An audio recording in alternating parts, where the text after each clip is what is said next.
Since 2018, the Lindale Football Eagles have graced their school and community with 4 straight visits to the postseason, which includes their first ever trip to the 4A state championship game in Arlington just 2 years ago, averaging almost 10 wins a year in the same span. This year's Eagles are riding behind one of the most experienced and strongest offensive lines in the state, expecting to protect one of the deepest collection of running backs in District 9 4A, along with a heavy dose of defensive weapons and D-line play stoppers. From a year ago, the 2022 Lindale Eagles have loaded themselves with high expectations and a will to attack each week head-on. OnTheCall.net presents the 2022 Lindale Eagles and District 9 4A High School Football. Tonight's game broadcast is made possible by the generosity and outstanding community support from Alford's Tire Brake and Alignment. For tires, brakes, alignment, and accessories, don't put your safety at risk. Beeler Roofing, residential and commercial roofing and repairs for over 40 years. Office Barn, celebrating 22 years as East Texas' only new and used office furniture superstore. Marucci Elite East Texas, coaching up thousands of baseball and softball athletes of all ages to the next level. Frieden Enterprises and Ironworks Freelance Web Design, making it simple for customers to know you. Rose City Air, honestly educating their customers on the most efficient way to maintain their HVAC systems. Brisket Love Barbecue and Ice House, serving the highest quality barbecue with backyard hospitality. Come for the food, stay for the experience. Eagle Chiropractic, Dr. Shane Allen, making you stronger every day by adding years to life and life to years. Doc Deason, Real Edge Real Estate, creating new home dreams for families for over 17 years. And Root Construction, providing custom construction solutions through integrity-based principles and follow-through. Let's head down to the Root Construction press box for tonight's broadcast with Kenny Smith, Coach Alan Phillips, and Stuart Campion. Well, I think if everybody remembers what happened a year ago between these two football teams, you'll remember that it was one of the longest and one of the most entertaining offensive explosions of the 2021 season. The Kilgore Bulldogs came out on top of that game, and the Lindale Eagles are trying their best to bring it back home here where they can turn the offensive explosion into a second-year run, but get a few more points than the Kilgore Bulldogs did a year ago. Welcome to Eagle Stadium tonight. It is 9 4A football at its absolute finest. Going on tonight as the Kilgore Bulldogs come in at 4-2, along with the Lindale Eagles at 4-2 as well. But both these teams are undefeated in district play. With wins their first 2 weeks, it is a 2-0 Kilgore Bulldog team coming in to take on the 2-0 Lindale Eagles. Coach Chris Cochran has got a lot to talk about and to cover on the preparation of this game tonight on Breast Cancer Awareness Night, as it is Pink Out Night tonight here in the game against Kilgore, and a lot of things to get to during pregame as well with Alan Phillips. We'll get to that coming up next. Lindale Eagle football continues with Coach Chris Cochran coming up next with OnTheCall.net. If you're looking to advance and improve your baseball or softball skills and overall game with the hopes of moving on to the next level, Marucci Elite East Texas is the premier select organization to do just that. Hi folks, I'm Derek Kraft, current minor league pitcher for the New York Yankees and coach for Marucci Elite. Head coaches Mike Holichuk and Jeff Casey take over 35 years of coaching experience to the field each year, showcasing East Texas's finest baseball and softball talent. Marucci Elite East Texas has proven itself to be the best at directly focusing on player development and the recruitment of its athletes. You can follow them anytime and learn more about Marucci Elite East Texas through Facebook, Instagram, or Twitter at METXETX. That's METXETX for Marucci Elite East Texas. You're listening to the Coy Sessions from Brisket Love Barbecue and Ice House. All right, Coy, let's take it from the top. Let's see. Brisket Love Barbecue and... Again. Brisket Love Barbecue and... Again. Brisket Love Barbecue and... Again. Texas Monthly, twice in a row, said we're some of the best barbecue in East Texas. So we want you to come see us. Remember, you stay for the food, you come for the experience. I think we got it. Brisket Love Barbecue and Ice House. Yeah. Maybe not. Coming back home tonight is it's red on one side, it's blue on the other. This football game tonight has really turned out to kind of be one of those highlights on everybody's schedule. I think the Town Morning Telegraph and a lot of the local publications anyway. Lindale and Kilgore, crazy game a year ago. 2 big games 2 years ago. Every year it seems to be one of those games. It's just 2 of the best teams in this area, and when they clash, it doesn't care about where it is on the schedule. Seems to come down to, man, this is a really key matchup thing. Looking over Kilgore as a whole, man, this will be the toughest game I think you'll probably have in the regular season, correct? Yeah, I would say so. It's what you do it for, as far as coaching and playing. I mean, this is what it's all about. And so it's fun. We're really, really excited about it. Been excited all week. There's been a lot of time, as always. I mean, we put in time as a coaching staff every single weekend, to put together a really good plan. But we love our plan. We've talked about that a lot this week. And the kids, they've shown up, and there's been, a lot of, they're really locked in, and I think that's what you want to see. Like you've already referenced to, it's a different point in the schedule.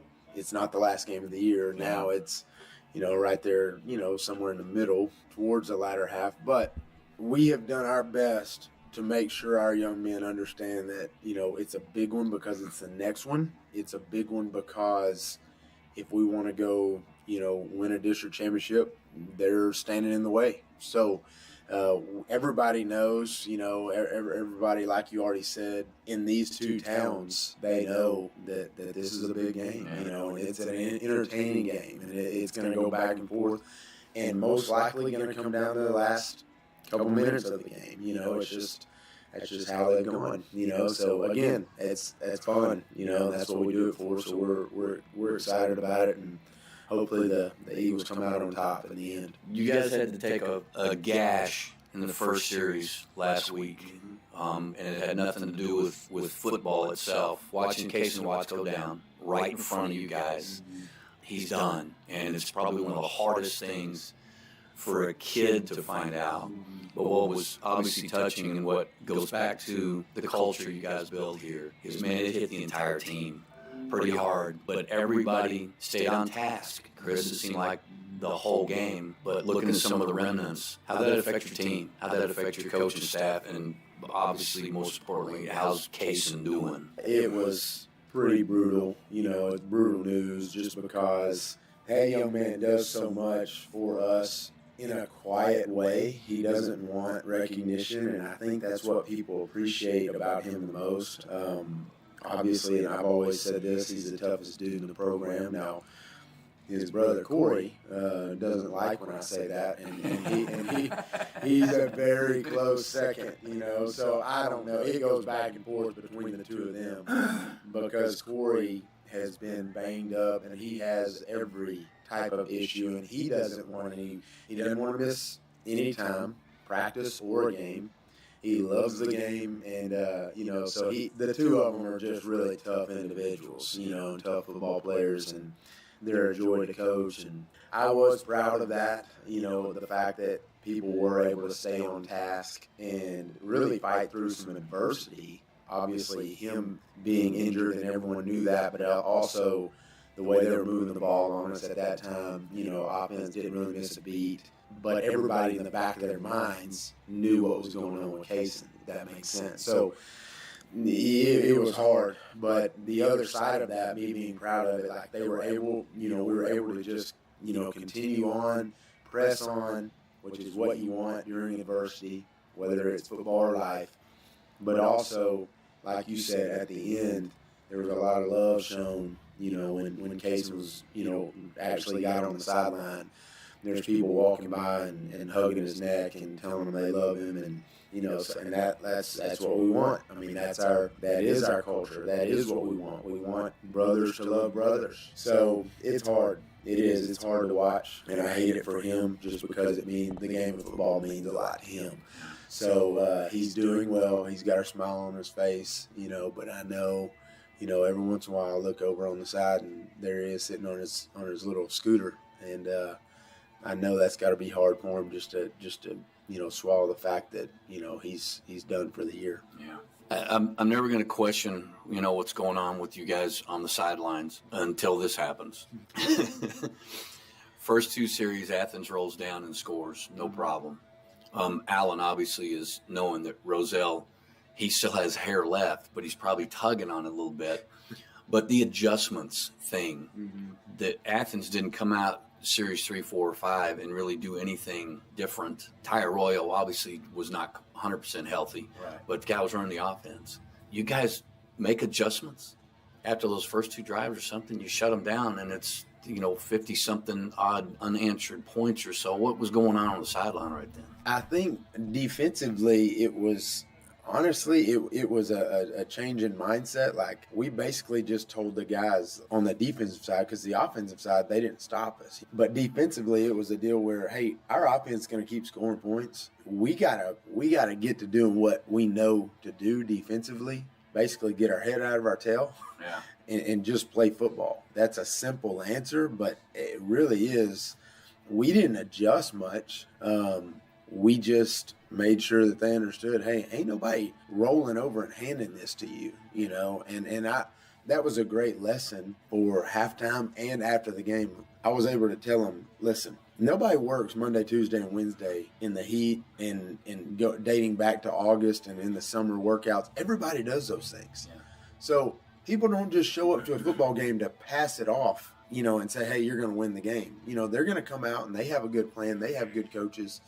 So honestly, it was a good lesson, for our guys, specifically our defensive guys on Friday night, just that, hey, there's some talented players on that side of the ball. We knew they were talented.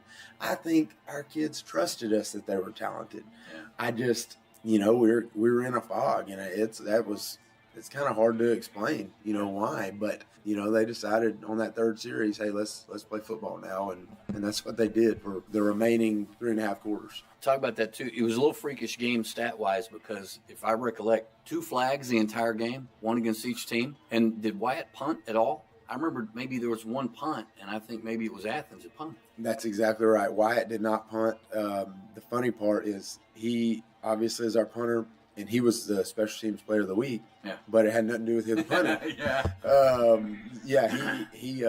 He had 4 tackles on kickoff, and that's a big deal. So we were able to kick the ball off a lot and not punt at all. We were 8 for 8 on our possessions as far as offensively. Yeah. We did have a 9th possession. That's the one we took a knee on. So that's a night that's a lot of fun, when you don't have to punt and you're able to score every time you touch it.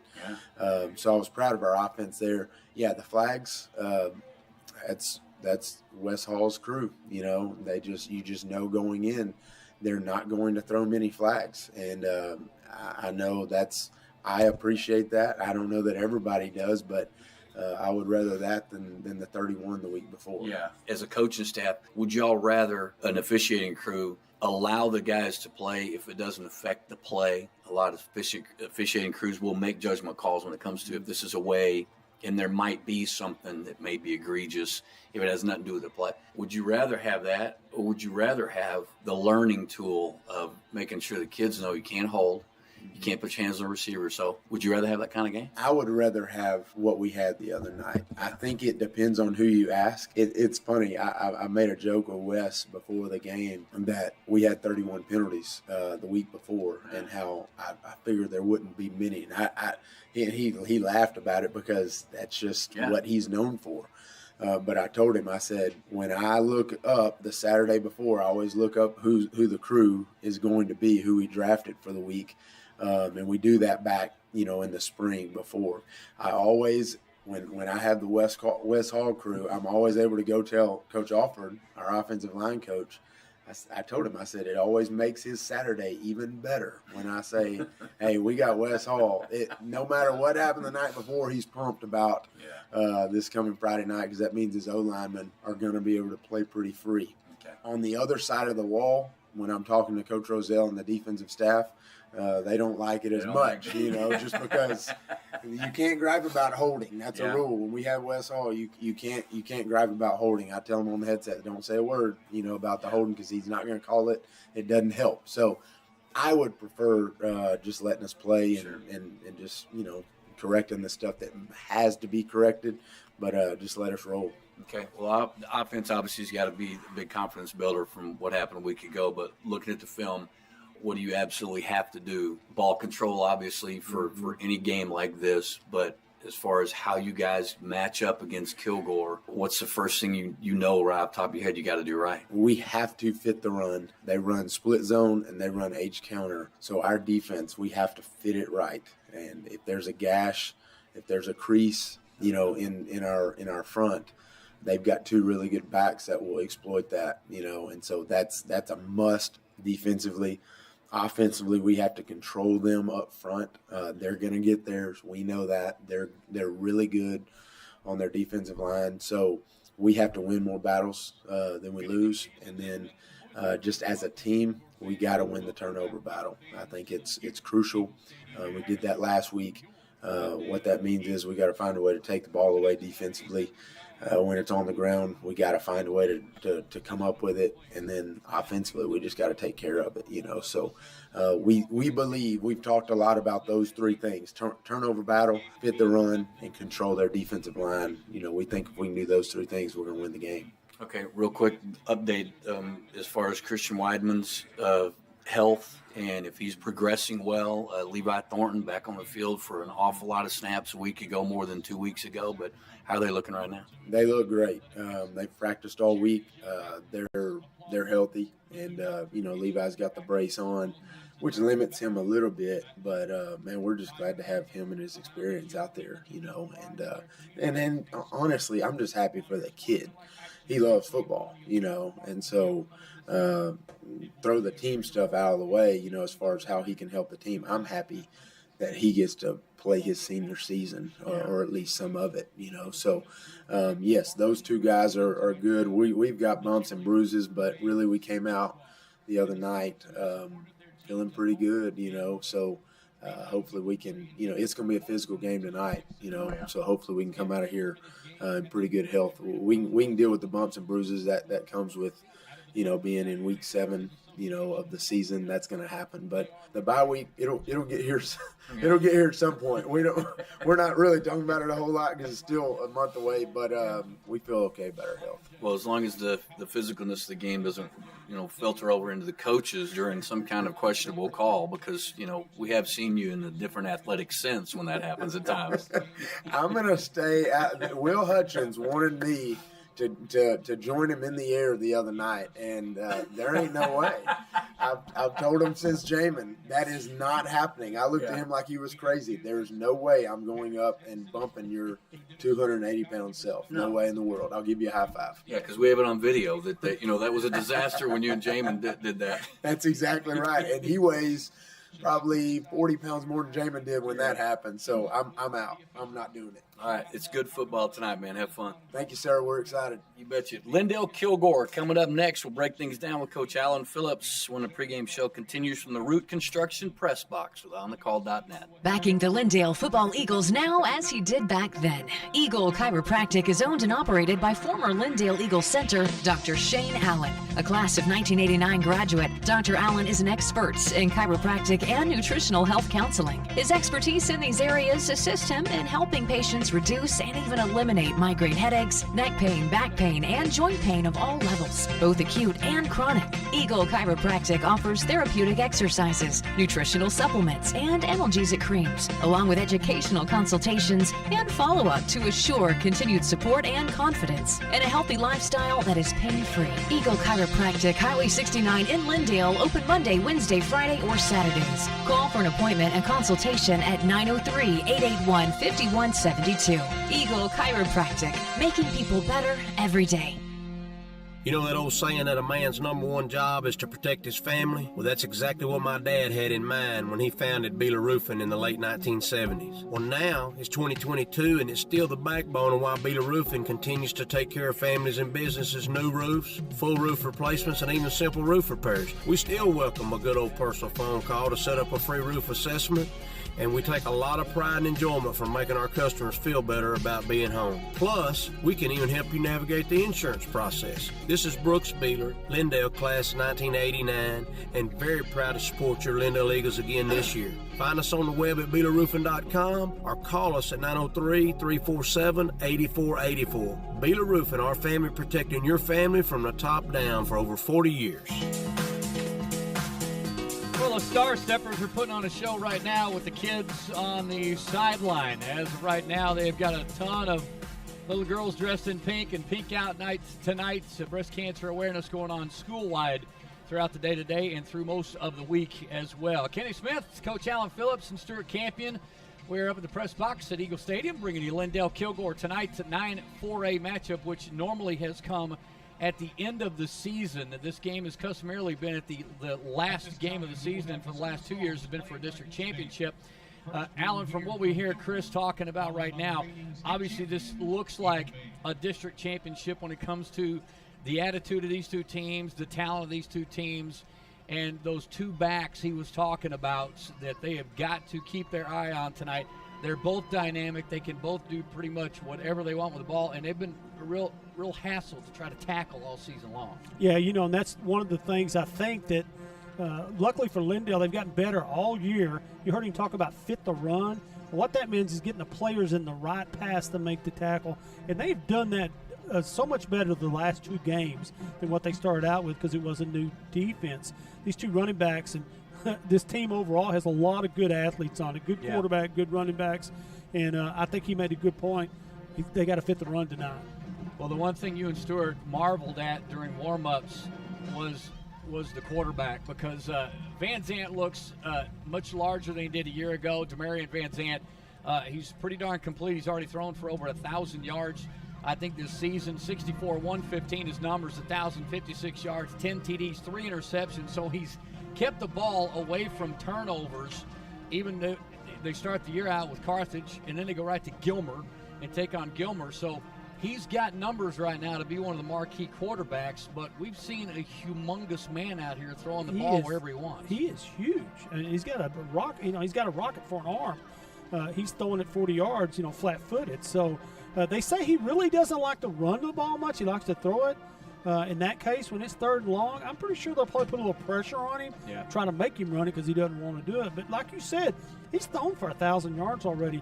You don't throw for 1,000 yards this early in the season with having a pretty good arm. Yeah, 6 games. Yes. 6 games into this. And having good receivers, too, Ken. Yeah, well, he's got a whole host because we've got 10 on our stat sheet right now. He's got some main targets, of course, throughout the first 6 games of this season, but a couple of the guys we'll see catch a lot of passes. Zaylon Stoker is a guy who plays both ways, and this guy not only has the moves, he runs great routes and he can catch the football. He'll be one of his big targets along with Matthew Teiske. They've got some guys with some great football names, but the two guys that will get a bulk of the load will be Isaiah Ross and Roosevelt Rollins. Now, defensively, Alan, the one thing that happened last week we saw all week long, and Brady Bowman stepping up a week ago, but Ryan Stanton, again, is put into position between he and Wyatt Parker and the linebacker crew.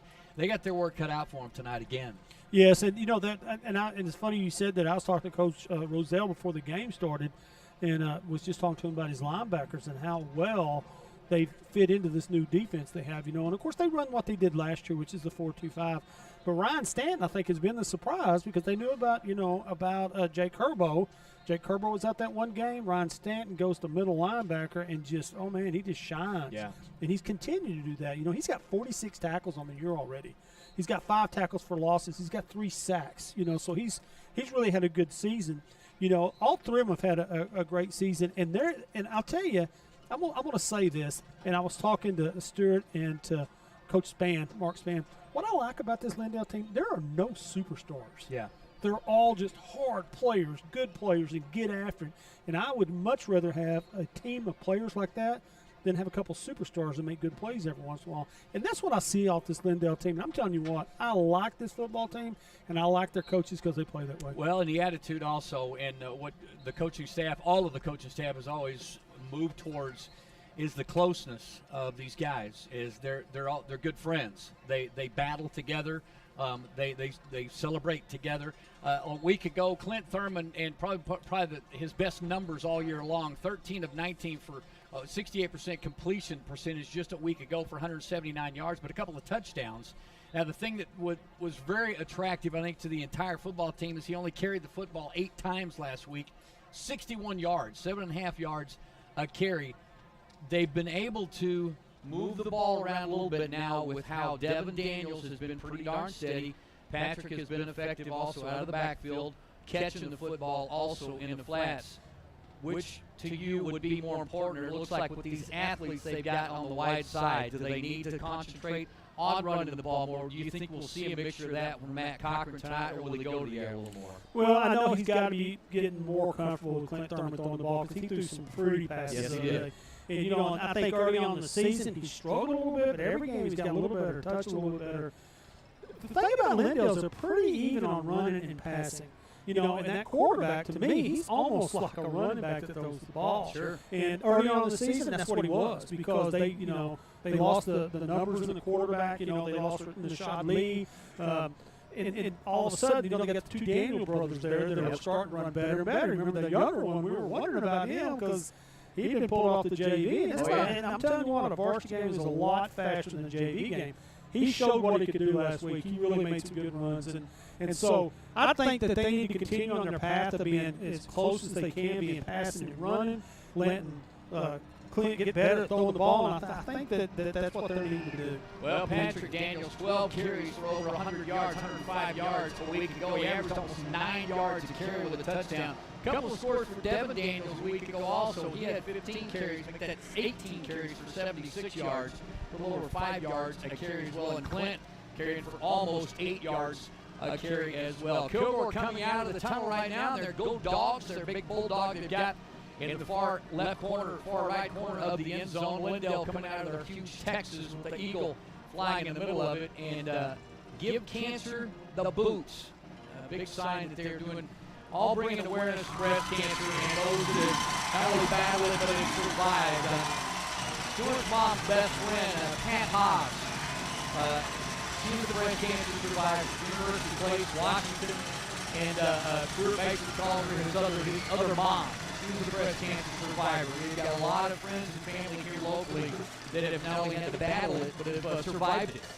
So a lot of people have lost their battle with breast cancer, but because of early detection with breast cancer, it is so much more beatable now.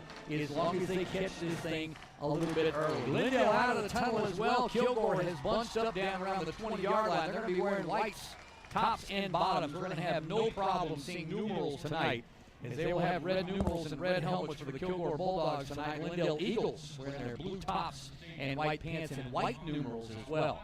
Lindale lined up for the national anthem tonight along with the Star Steppers and tons of young ladies as well, as we listen to the Lindale Marching Band take care of our national anthem tonight.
Well, that's how it always sounds at Eagle Stadium just before kickoff. The fantastic rendition and very strong rendition of the national anthem going on here at Eagle Stadium. Tonight, Kenny Smith, Stuart Campion, Alan Phillips, as we have to spend a couple of seconds. Obviously, the one thing Chris got a chance to expound upon in pregame also, Alan, and you've been through this so many times in your career, but right in front of the entire coaching staff, they lose Kason Watts for the entire season with a broken leg. He was able to have surgery today, we were told, just before we came up to get our broadcast set up and everything. He is doing great. Surgery went very, very well. Kaysen is at the house and hopefully listening tonight. Kaysen, you're obviously with the emotion that all happened when he came back out onto the field and the subsequent practices the last few days, and seeing him yesterday afternoon on the sideline on the knee cart, as Coach Cochran was talking about as well. Alan, it takes a lot of steam out of your football team for a few seconds. If you're a resilient football team, you stay on task, and that's really the thing that this Lindale team has done. They've kind of taken Kaysen's absence as a little bit of motivation, I think. Well, a lot of people don't realize this, but when you play football, you're around these young men you play football with. You're there from, not talking about the year before or the summer, but you start in August and you're around them every day, okay? Yeah. They become, and a good team becomes like brothers. And I'm sure that's how they felt that one of their brothers went down. But it's a testament to them that they're able to go on and use his injury, and I'm sure he's all behind them, to stay with it. Let's win this one for him. Let's get after it. Because he is a senior. Yeah. And that's it for him. Well, and the troublesome thing that we got a chance to visit about also post-interview was his brother Corey Watts had a blocking assignment that particular play. And Corey a lot of times took a lot of heat on himself as well, thinking that maybe he attributed to the injury, which of course is bogus. It's horrible to think that way. But Corey took a little bit of it on himself I can see that. Felt responsible for his brother. But he got hit two different directions, top and bottom, and basically just bent him in half almost. Are they brother? I mean, are they Yes. twins? You know what? I have no idea. Is Corey a senior too? I think so. Looking at it right now. 6'2", 235, and Well, the reason I'm asked is I got to set 6'2", 200. I got to set twins in my family too. And I've I know. never asked that question. Yeah, but I would think they were if they're both being seniors. Okay, well, Kaysen, our hearts are with you tonight, and thanks so much for the incredible entertainment up until the point you went down, because it was very emotional for all of us, I think, watching you come back out on the field and watching how your team rallied around you, and you were able to get emotional in front of your teammates because, Alan, just like you said, it's one thing I hate for anybody who doesn't grow up an athlete. That's that part of being an athlete that you miss out on. There's nothing like it. No. As a coach, but more as a player. When you're a player, you bond with each other. And that's what makes good football teams, though, are those teams that bond together and play together and have one heart. That's when they become very good teams. And that's what I see out of this Lindale team. Well, they've done it right now. Kilgore wins the toss. They will defer to the second half. They will kick off going right to left. Lindale will take the football and get first possession. It is Kilgore Lindale night tonight, Friday night at Eagle Stadium. Our game time temperature at 80 degrees and going down rapidly. Kick is going deep. It'll be taken at the 2-yard line, fumbled into the end zone, and Sullivan has got to kneel it right there. It'll be Michael Shannon that actually takes the kick return. He tried to catch it with one foot in the end zone and his other foot out of the end zone. Could not handle the football. It fell back into the end zone. He decided to take a knee very smartly, and we'll take it 1st and 10. Going left to right for the Lindale Eagles. They'll start up, of course, with behind quarterback Clint Thurman. Your running back will be Devin Daniels in and out with his brother Patrick, Ethan Moriarty. Also Marcus Field, Alex Romero, and Landon Sullivan, your 4 receivers tonight. Your center, of course, the mainstay, Trey Maserati, and your 2 guards, Hutchins on the right side, Casey Poe on your left. Corey Watts, your left tackle tonight, and Ethan Heller getting the start at right tackle tonight. They'll start up 1st and 10 from their own 25-yard line. Thurman in the shotgun with Devin Daniels behind. Hands off left side to Daniels, and Daniels gets stopped for maybe a yard loss. He ran into a buzzsaw, and immediately we've got a Kilgore Bulldog down at the 28-yard line. I don't know if Kilgore picked up something on film or whatever, but they overloaded to Lindale's left side and left the end position, the perimeter open on the right side. If he would have kept that ball, man, there'd been some yardage. Well, 2nd down, they're going to give him a yard loss on the play. Kelton Wheat, thank you, Stuart. Kelton Wheat was the guy that went down. And he stays down at the 28-yard line. Now, this looked like it was far in front of the play. I don't know if he caught a block downfield or got engaged into a blocker downfield or not. As we're joined in the second tier of our press facility by Mark Spann, who goes back and forth to wherever the food's at. Yeah, he's my kind of guy. He brought food in here, and they went across to to the alumni booth next door and stole some food from Stan Surratt and company. You know, I never met Mark Spence this year when you asked me to do this. Of course, met him when we had our first meeting, and I tell you what, Kenny, I call him every week, and he gives me the scoop on a lot of stuff going on in this football thing. Great guy. Great guy's a passionate football guy, isn't he? Yes. I'm telling you. Well, up, Kelton Wheat is up, but he is walking gingerly under his own power, but coming off the field with what's obviously a right leg injury. He is not putting very much weight at all on that right leg, so my gosh, second week in a row we've seen a player go off the field after the first series. Kelton Wheat will go off, the senior for Kilgore. Lindale was second and 11. And Sullivan sets up to the left side. Thurman's going to throw it. Caught. First down. Great catch on the far sideline by Marcus Field. Field put his hand down, spun out of a possible tackle, and picked up extra yardage for the first down. Well, Adrian Franklin made the tackle for Kilgore. Franklin pulls him down at the 31-yard line. Field gets just enough for the first down. So set up 1st and 10. Thurman turns around, fakes a handoff to Daniels. Now we'll throw it, flare out to the near side. Caught at the 40, 45. Looks like it'll be Sullivan again. See, this guy had a great week a week ago. Landon Sullivan, 4 catches, 27 yards. His first catches of the season. Averaging over 7 a catch. His long of 14 a week ago, and he comes back with a nice first down grab there. Yeah, that little bootleg play where he ran him out in the flat to catch the ball. Zaylen Stoker for Kilgore made the tackle. Well, a couple of quick passes and 2 first downs back-to-back after the first loss on the first play of the game. Thurman taking the snap back, hands off to Devin Field. Devin coming left, going right. He gets stopped at around the 50-yard line. Daniels gets up to about midfield. They'll give him a little bit more than that, up to maybe the 49.5. So that time, Daniels picks up positive yardage. We'll give him 4. Yeah, Kilgore's pretty loaded up front. There's some big old kids up there. They're in a 3-2. Sometimes they're in a 4 front. That time they just stymied the line of scrimmage. Yeah, Jacob Carruthers looks like he's about 6'8". Man in motion is Alex Romero going to the left side, looking to throw. Now Clint Thurman gets flushed. Got a little running room. Going to throw it complete to Moriarty. Moriarty stepping out of bounds at the 39-yard line. First down, Lindale. I'm telling you what, Kenny, Thurman is getting better and better. If you notice, he was in that pocket, got a little flushed out, kept his cool, made that throw. I don't think there's anything more of a confidence builder. Moriarty with the catch. Looks like it's going to be about 7, I think. Boy, to move the football down the field on the first possession. 3 receivers split out wide to the left side. That's the wide side of the field. Ball near hash. Lindale Eagles, 1st and 10. Now we'll get set. Receiver by himself is Moriarty.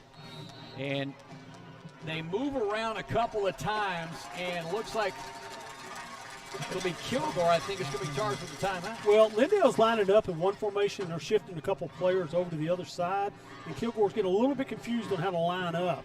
Okay, and that's what happened on the last couple of plays. Okay, well, that was the one thing that was talked about this week in the coach's office, was about changing everything with their formation, because Kilgore evidently knows so much about the Lindale offense. Well, what they did is they lined up with their tight end on the left side and their H-back on the left side. Then they shift them over to the right side. Kilgore has to make an adjustment. If not, they're going to be, they're going to be outmanned on that weak side. It turns that weak side into a strong side. And Kilgore there getting caught and had to call a timeout. Well, everything working in Lindale's favor right now in the first possession. 10:23 to go as they take this opening kickoff and continue to move. 3 first downs right now, and they caused Coach Clint Fuller in his first year at Kilgore. Cost him a timeout. Trips receivers to the left side. Now they will shift them back to a tight end set and move Sullivan and Field to the right side. Ball near hash. Put the man in motion, Daniels. Thurman thought about throwing it to him, and then Thurman will get just whipped down by the guy we talked about before we got on the air. Peyton Christian ran right by his blocker and just whipped Clint Thurman down. Yeah, Kilgore has a lot of quickness on the defensive team, and if somebody misses a block, then they're going to be able to run them down. A lot of movement on the line from Lindale. That time, Kilgore was ready for it, was able to take care of it. Well, it's a 4-yard loss to Clint Thurman, so it'll set up a 2nd and a long 14 now back at the 44-yard line of Kilgore. Lindale going left to right. Dual receivers left and right, going to throw off into the flats. Caught, complete, and just getting minimal yardage across the 40, right at the 40-yard line. We'll see who this completion's going to go to. As Sullivan and Field, I think it'll be Sullivan on the catch. It's just a And quick. it'll be Marcus Field. Sorry, Stuart. Marcus Field with the completion. They'll give him 5. Sorry, Alan. Yeah, I was going to say it's a quick screen out there, and DeMontrell Candy for Kilgore did a great job of keeping that receiver on the inside and then driving him to the outside. And so many of these darn receivers playing both ways in the defensive backfield and offensive receiver. 3rd and 9 from the 40-yard line. Sullivan in motion, stops behind the right tackle. Hand off to Daniels. Patrick Daniels straight up the middle for his first carry of the night. And Patrick picks up about 5. It'll give him 4 up to the 36-yard line. So 4th down for Lindale. A little bit outside of Seth Baggett's range, I think, as of right now. It would end up being about a 53-yarder if he came in to kick. So Lindale going to go for it early in this one. 4th and 5. A long 5 right now from the 36-yard line. They're taking their time. Now they're getting to play Patrick Daniels behind Clint Thurman. 9:07 to go first period. Ball left hash. Fake handoff. Thurman looking to throw. Now he's going to throw across the middle. Got a man open and throws it behind Alex Romero. Oh, my. Clint had 2 options right there. Allen, it looked like he had enough room to run for the first down, but looked up and saw Alex Romero wide open at the 15-yard line and just couldn't get it to him. Well, one thing, that was a bootleg play where he fakes it going one way, and then he runs out to the opposite way, which in this case was his left. 2 receivers going out, one of them a little deep, one of them a little short. They were a little close together. He just missed through it, and sometimes that happens. It may have got in the middle of that throw, Allen, and Yes. tried to figure out whether he was going to field or. And you're right, he could have ran it also. Good gracious. Boy, Alex Romero by himself. They'll turn the ball over on downs. 1st and 10, Kilgore offense. Snap back, handoff, first man through, and that is one of their scat backs, and he picks up 10 for the first down. That's either going to be Isaiah Ross or Roosevelt Rollins. It's Ross with the carry, and he picks up a quick 10, maybe 11. They're going to give him 11 up to the 47-yard line. Yeah, he breaks through that line, and Jalen Hines from his cornerback position just make the tackle. Well, these are the 2 guys that will go back and forth. Isaiah Ross has got so many broken tackles. Went out wide to the left side is P.J. Wiley, one of the big targets for Van Zandt, the quarterback. Stands in his own 42, waiting for the long snap count, gets it. He's going to throw it right over the head. And a great defensive play. Jalen Hines again right on top of the receiver, but that time Van Zandt just overthrew his intended target. Yeah, right between him and the receivers, Hudson LeGros. And Hudson's a pretty tall kid, so he might have to put a little extra touch on not to get intercepted. Well, Van Zandt, Coach Spann reminded us, decided to spend most of his summer at Wendy's with the doubles because he looks like he's put on about 30 pounds.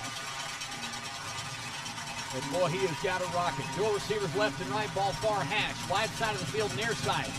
Looking near side. Caught. 47-yard line and breaking a tackle at the 45 and finally pulled down at the 42-yard line by Ryan Stanton. And first reception of the night is going to go to Taylor Oliver. Oliver gets the catch, and he will take it all the way to the 42-yard line. And a first down, Kilgore. Well, I think Wyatt Parker was faking a little linebacker stunt, and he dropped back, but he just didn't drop back in the right area, and they threw that little slant pass. Well, that ball was almost whipped by him. It was a great catch by Oliver, and a broken tackle. He picks up 3 yards after that. 2 receivers coming near side. Man in motion will stop behind the right tackle. Handoff to Bush again. He'll go wide. Cuts it wide side of the field. He's got a lot of running room. 30, 25, 20. Knocked out of bounds at around the 10-yard line.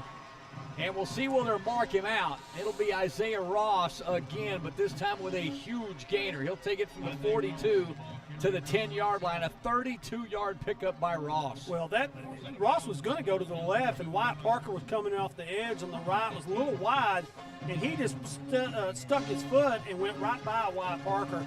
Wyatt Parker's going, what is that? Well, man, these guys have just got so much speed. Taylor Oliver wide to the right by himself. Nobody left side of the field. They set up in the I formation. Turnaround Van Zandt, hands off to Ross. Ross across the 10, gets up to around the 8-yard line. Well, not many times we've seen any teams line up in an I formation. No, that used to be all they'd run. Yes. Now they all spread everybody out. He was up under the center, too. I know. Oh, my gosh. How many quarterbacks have we seen under center this year? None that I can remember. Good gracious. Look at long. Okay, our first penalty, it'll be a holding against the offense. That'll be Emmanuel Young who gets the call. Gets the flag call. Well, the first flag we've seen tonight. And Stuart made mention the enormous amount of penalties in this game a year ago, most by Kilgore. 14 penalties against Kilgore a year ago. They picked up their first one here at the 7:35 mark. No score. Kilgore with their first possession of the ball game. Van Zandt with 2 runners, one to his left, one to his right. He hands off, fakes it to Ross. He's going to go deep. Near sideline, caught in the end zone. Touchdown, Kilgore. It'll be caught that time by Derek Williams. Williams gets the touchdown. The back, the right side of the end zone, left side of the end zone. Let's not give that to Williams. Hang on, Matthew Teiske with the catch. One's 8, one's 9. So Teiske with the catch and the touchdown from 20 yards out puts Kilgore on the scoreboard first. That was a pretty good throw, pretty good catch. Michael Shannon was right there to cover it. It was right over his fingertips and made a great catch for the touchdown. It's not going to be Teiske's first touchdown or last one of the season.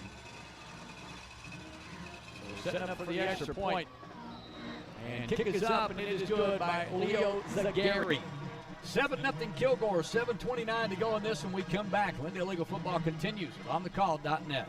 The summer of 2022 has been tough on everyone, especially those that were without a top-performing HVAC system. Rose City Air was created by Will Decker and Heath Willingham after they experienced plenty of too little, too late scenarios, with 2 objectives in mind: service and educate consumers on the most efficient ways to maintain a healthy AC unit correctly the first time and eliminate the anxiety of second and third opinions and repairs. Rose City Air takes the time to show you the complexities of maintaining a top-notch HVAC system while the estimate and assessment is being done. Rose City Air's free estimates, 24-hour no-hassle emergency services, low-cost maintenance agreements, and discounts for veterans, first responders, and educators are why Rose City Air wants to service your home or business whenever the need arises. 903-630-4343 or go to rosecityairtx.com. Back at Eagle Stadium, Kilgore Bulldogs. They strike first, and Matthew Teiske with a 20-yard reception from Van Zandt. 7-0. Eagles getting the football back. And Alan, we'll talk about it once Lindale gets the football back. But, boy, the one thing Stuart just brought up is the vision in Isaiah Ross is so apparent right now. That kick's going to go out of the end zone. 1st and 10 Lindale at their own 25. That was the thing we learned on this first possession is he really is so darn fast, but Stuart brought up the fact that, man, his vision is crazy right now, what he can see. Yeah, and like I said earlier, he was trying to go to the left in one play, and then all of a sudden he saw Wyatt Parker coming up a little bit to the outside and too far outside. He cut on the dime, went up the right side off the tackle.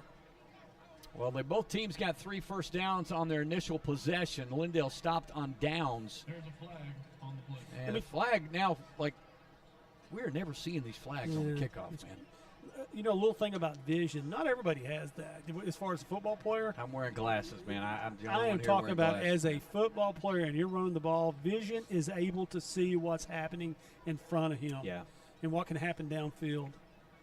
All right, well, Chris Cochran now has met the referee out past the numbers because evidently the flag is down way back at the 38-yard line, so it's probably going to be against Kilgore, and he's trying to talk to Chris about if they're going to re-kick this or not, and it looks like they are because the offense is coming off the field. So they're going to back Kilgore up, it looks like. We'll wait and see if the referee's actually going to make a call here. He's just walking off, so I guess he's not going to make a call. So we're going to have a re-kick. They need to keep them flags in their pockets. Well, last week we enjoyed the fact we had 2 penalties the entire game a week ago. Other games going on around the district tonight.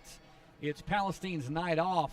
Lance Angel has told me on a phone conversation earlier this week they're headed to Jacksonville, to scout Jacksonville. We were hoping about get him up here tonight to at least have a burger or something. Athens is at Henderson tonight, and Chapel Hill has traveled to Jayville to take on the Indians. And we will be traveling to Chapel Hill next week. We will be on the 16th floor of the visitors press box, again from the lanai of the home of Lamont Dean. So bring my jackets, what you're telling me. Yeah, we're both going to have to wear a jacket because I think it's we may actually see some low 60s by the time the game ends. Ooh. Now, the thing we got last year or 2 years ago at Chapel Hill was the incredible amount of dew that fell on us. And, our sheets, our papers were a little soggy by the end of the game. Really? Yes, yeah. But it was a little cool. It was a little chilly. So they'll back Kilgore up 5 yards, back to the 35-yard line. So here we go. Kilgore kicking off again. As Leo Zagari is about 15 yards. He gets a 15-yard run. He's got a 12-yard run for this kickoff. He's a soccer player, I'm telling you. And the left footer will kick it this time not so deep. It'll be taken at the 8-yard line, coming back at the 15 to the 20, trying to come outside, breaking a tackle, 25, 30, got some blocks, up to the 40, 45 and out of bounds, and hit way out of bounds, and flag comes down on a fantastic return by Michael Shannon. I thought he was fixing to break that one. If he could have just got a little bit to the outside and up the sideline, he might have been gone. But the Kilgore defense was able to push him out of bounds.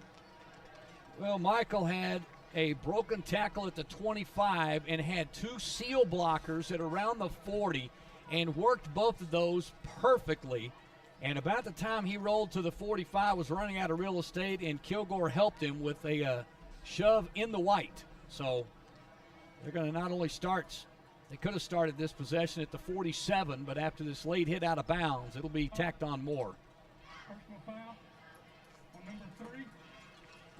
So it'll be Wiley Mitchell who'll get called with the personal foul out of bounds. So it'll be another 15-yard mark off. Lindale High School will start this possession, and Eagle offense at the Kilgore 38-yard line. One of the plays I think they'll come back to is that little bootleg play. The first time they did it, had a great completion. And the second time, he just underthrew the guy. So that might come later on in the series. Well, this is a crazy setup and formation they've got here. Matt Cochran is pulling out all stops. Romero in motion. Thurman's going to follow him and takes it off. Tackle comes back near side to the 30. 25 to the 20. Trying to angle in. It's stopped at the 20-yard line and pulled back by a lot of white jerseys, but a great run coming back against the grain by Clint Thurman. That's a little vision by Clint Thurman, because the whole flow of everything, which I think was going to be an option, was to the left. As he saw the offensive line just cave down the right side of Kilgore, he's able to cut it back. Yeah, well, just like you said, Bush, everybody's got vision. Quad diamond set in a receiver set on the left side for the Eagles. Now they'll turn and look at the sideline. 19-yard rush by Clint Thurman sets up Lindale 1st and 10 from the Kilgore 19-yard line. Pass caught by Alex Romero. Romero breaks the tackle, 15, inside, close to the 10, and popped out of bounds. He steps out of bounds and then goes down. Looks like possibly maybe trying to stage a little extra penalty there. But Alex Romero will step out, I think, at around the 11. And they'll pick up, give him 9 yards on the reception. Romero with a big gainer there. Oh, P.J. Wiley for Kilgore had him dead to rights out there on that little quick screen. He ditched him and made the move to the outside and got up the sidelines. The play was blown dead for a while before Alex decided to take a dive. 2 catches, 15 yards a week ago against Athens. Romero sets him up 2nd and 2 now. They'll mark the ball at the 12-yard line. Dual receivers to the right side. And Chris Cochran says, wait a minute. Something's not right here. 6:39 to go first quarter. We'll take a timeout with Chris Cochran here when we come back. Lindale Eagle football continues with OnTheCall.net. Offers Tire Brake and Alignment is going all in with the 2022 Lindale Eagles. Safety first is not only common sense when it comes to your transportation, it should be the top priority anytime it comes to the overall protection of your family. Safety checks on your basic brake and tire conditions or need for maintenance on your AC system is paramount during the heat of a 2022 summer. Offers Tire Brake and Alignment puts the entire family name behind making sure you stay stress-free on the road year-round. You'll find tire replacements for all size tires, even lawn mowers. Lift kits and auto accessories are installed right there. And in some cases, while you wait, Alford's Tire Brake and Alignment, Highway 69, 4 miles south of I-20 in Tyler. AlfordsBrakeandAlignment.com. A year ago, this was a crazy 65-58 win for Kilgore last year. P.J. Wiley with a 29-yard TD catch, and Isaiah Ross with a 67-yard TD reception. The only 2 players still in the game. Thurman takes a snap, fakes the pass to the right side, and then gets absolutely bulldogged down for about a 3-yard loss. Let's see where they're going to mark this. I'm telling you, Lindale's got their work cut out for them tonight. That big line for Kilgore, defensive line, is just shutting that down right up front. Those guys are humongous. They are big. There's nobody on this defense that wears a medium pants. Jacob Carruthers is a big man down there. There's no boys on this team.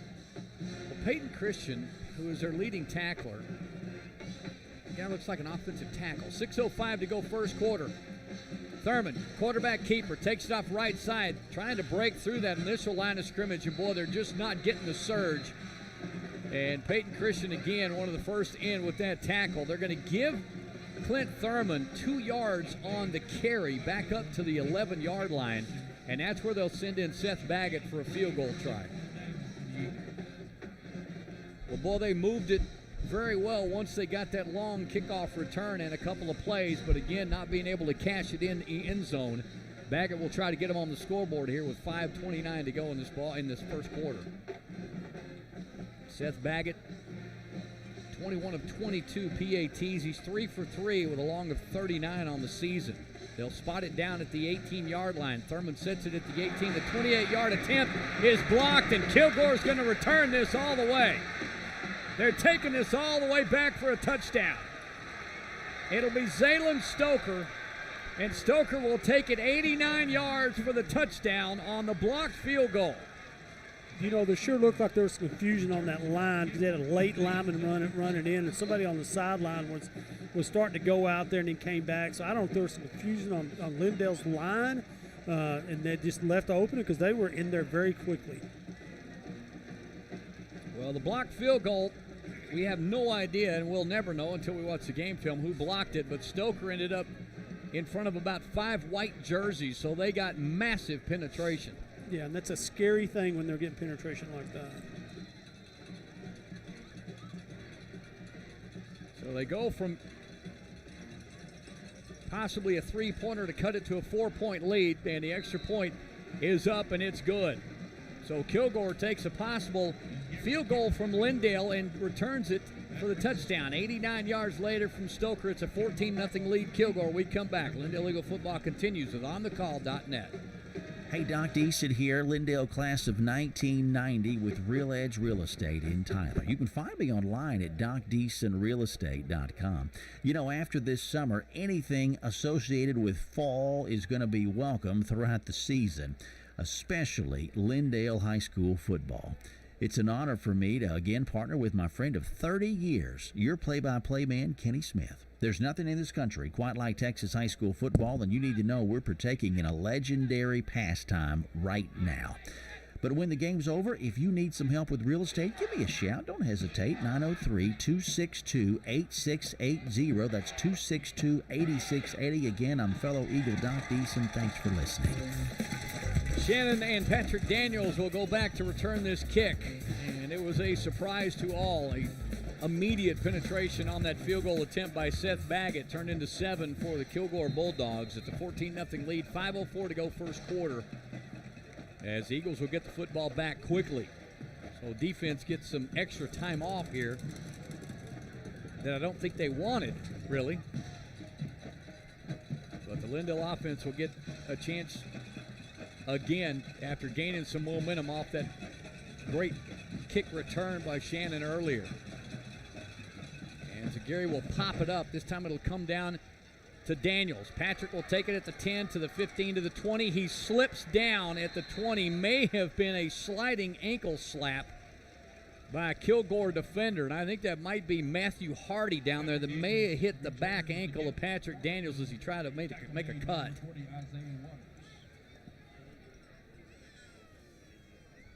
So Eagles will start out 1st and 10 at their own 23-yard line. Stoker, 4 interceptions on defense, and 2 of those have been returned for touchdowns.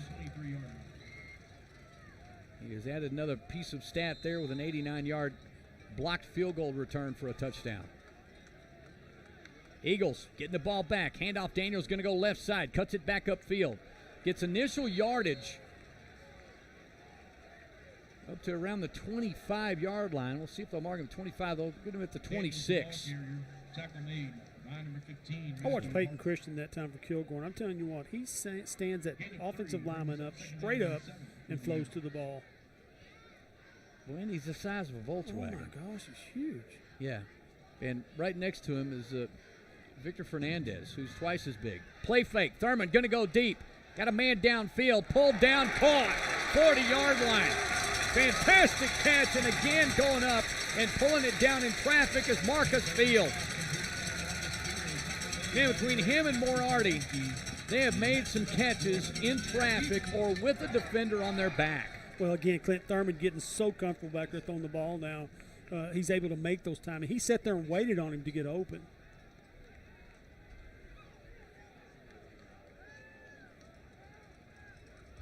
We'll say 33-yarder, 37.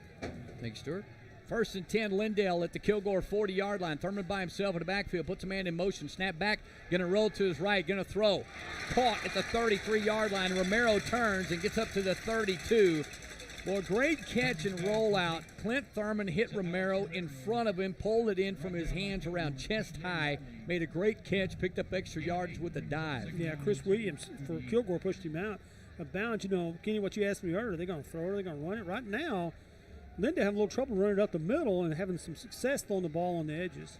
Romero split out to the left side, trips receivers to the left. Handoff Daniels trying to get inside the middle of the field and can't because Jackson Harris, all 398 pounds of him, what it looks like from up here. Harris steps in front of him. Stop made by Kilgore's number 90, Jackson Harris. Good gracious. And right there with him was Peyton Christian. This is the biggest darn defensive line. Quick snap. Up to Daniels, crossing the 30. He gets enough for the first down. They gave Daniels about maybe a yard on the last carry, but Daniels will get a couple and pick up the first down at the 29-yard line now at Kilgore. I'll guarantee the O-line coach. Who is the O-line coach? Do you know offhand?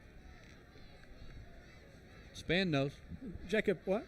Jacob Alford. I guarantee you he is putting out the come on, guys, we got to get on those. Yeah. You know, the challenge to the offensive linemen of Lindale. Well, this is one of the more successful teams of linemen in the district, and they are so together. We got a penalty on the play. It's a first down for Lindale, but the referee is.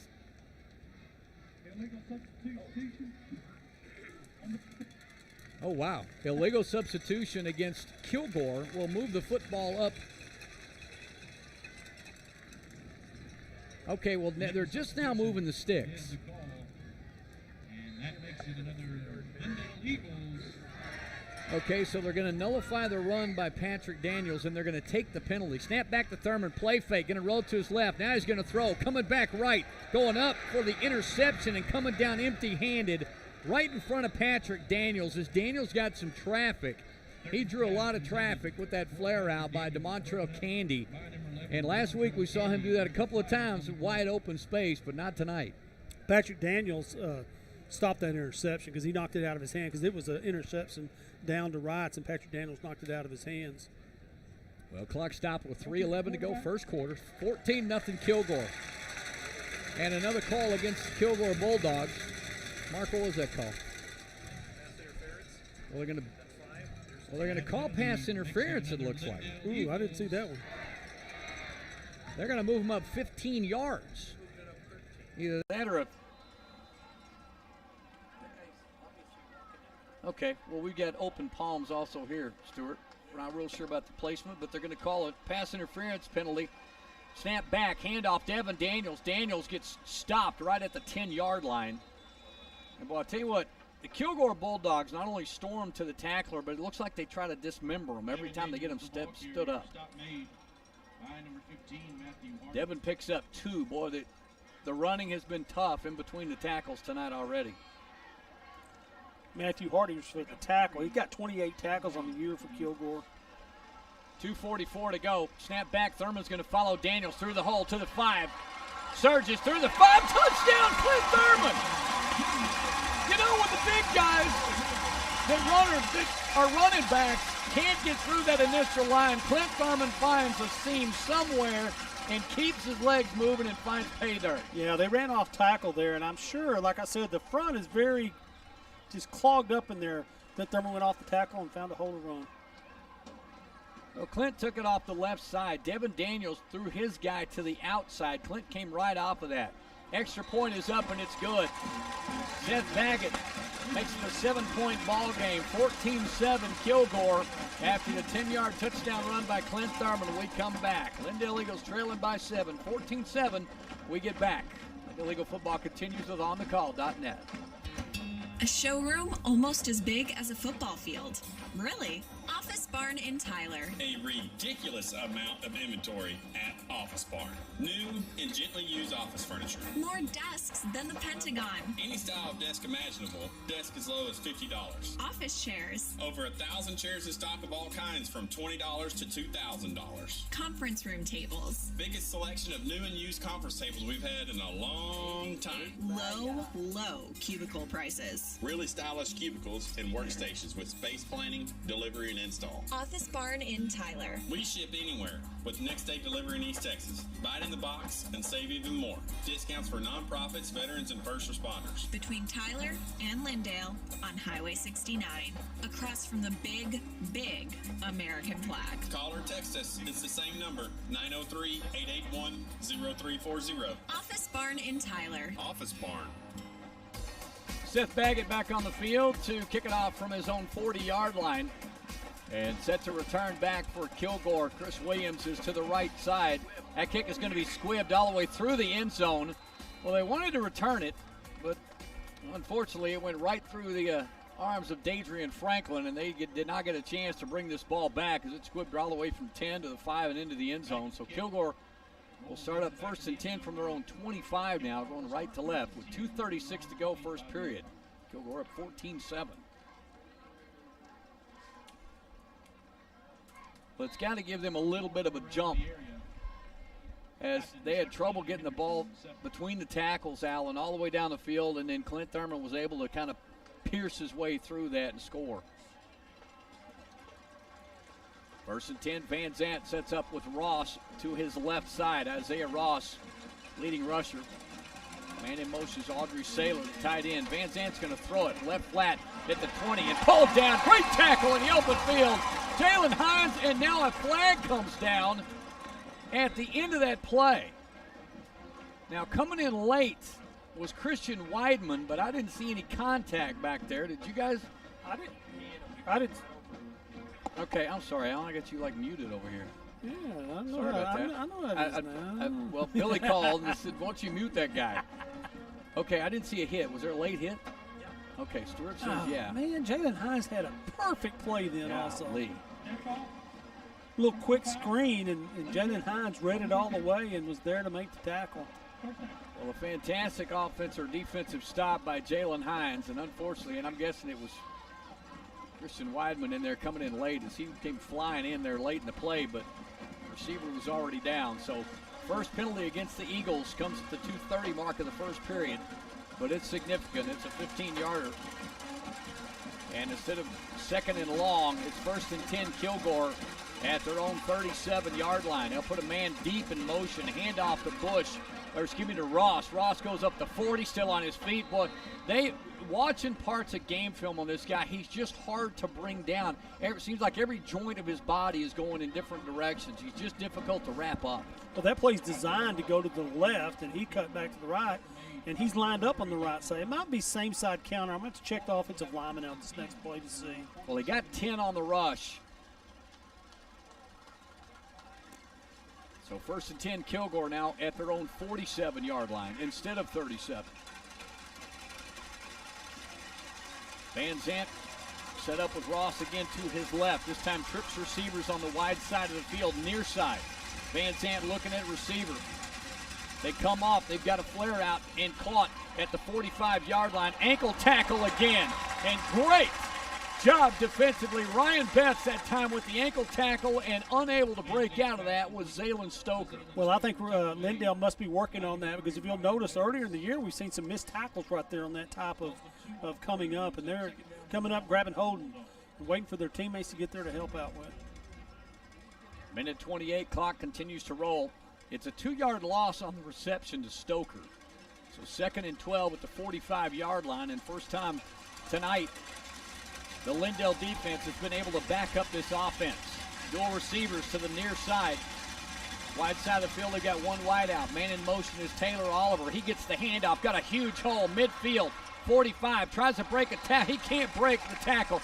Jalen Hines has almost graduated from being a brand newcomer cornerback to being a fantastic outside DB. Yeah, earlier in the season, they picked on him a little bit. He had, he's had 4 pass breakups, but over the season, he's become a pretty good little defensive back with his tackles, and really good tonight. Taylor Oliver, with his first rush of the night, got the inside handoff, and he's going to pick up 7.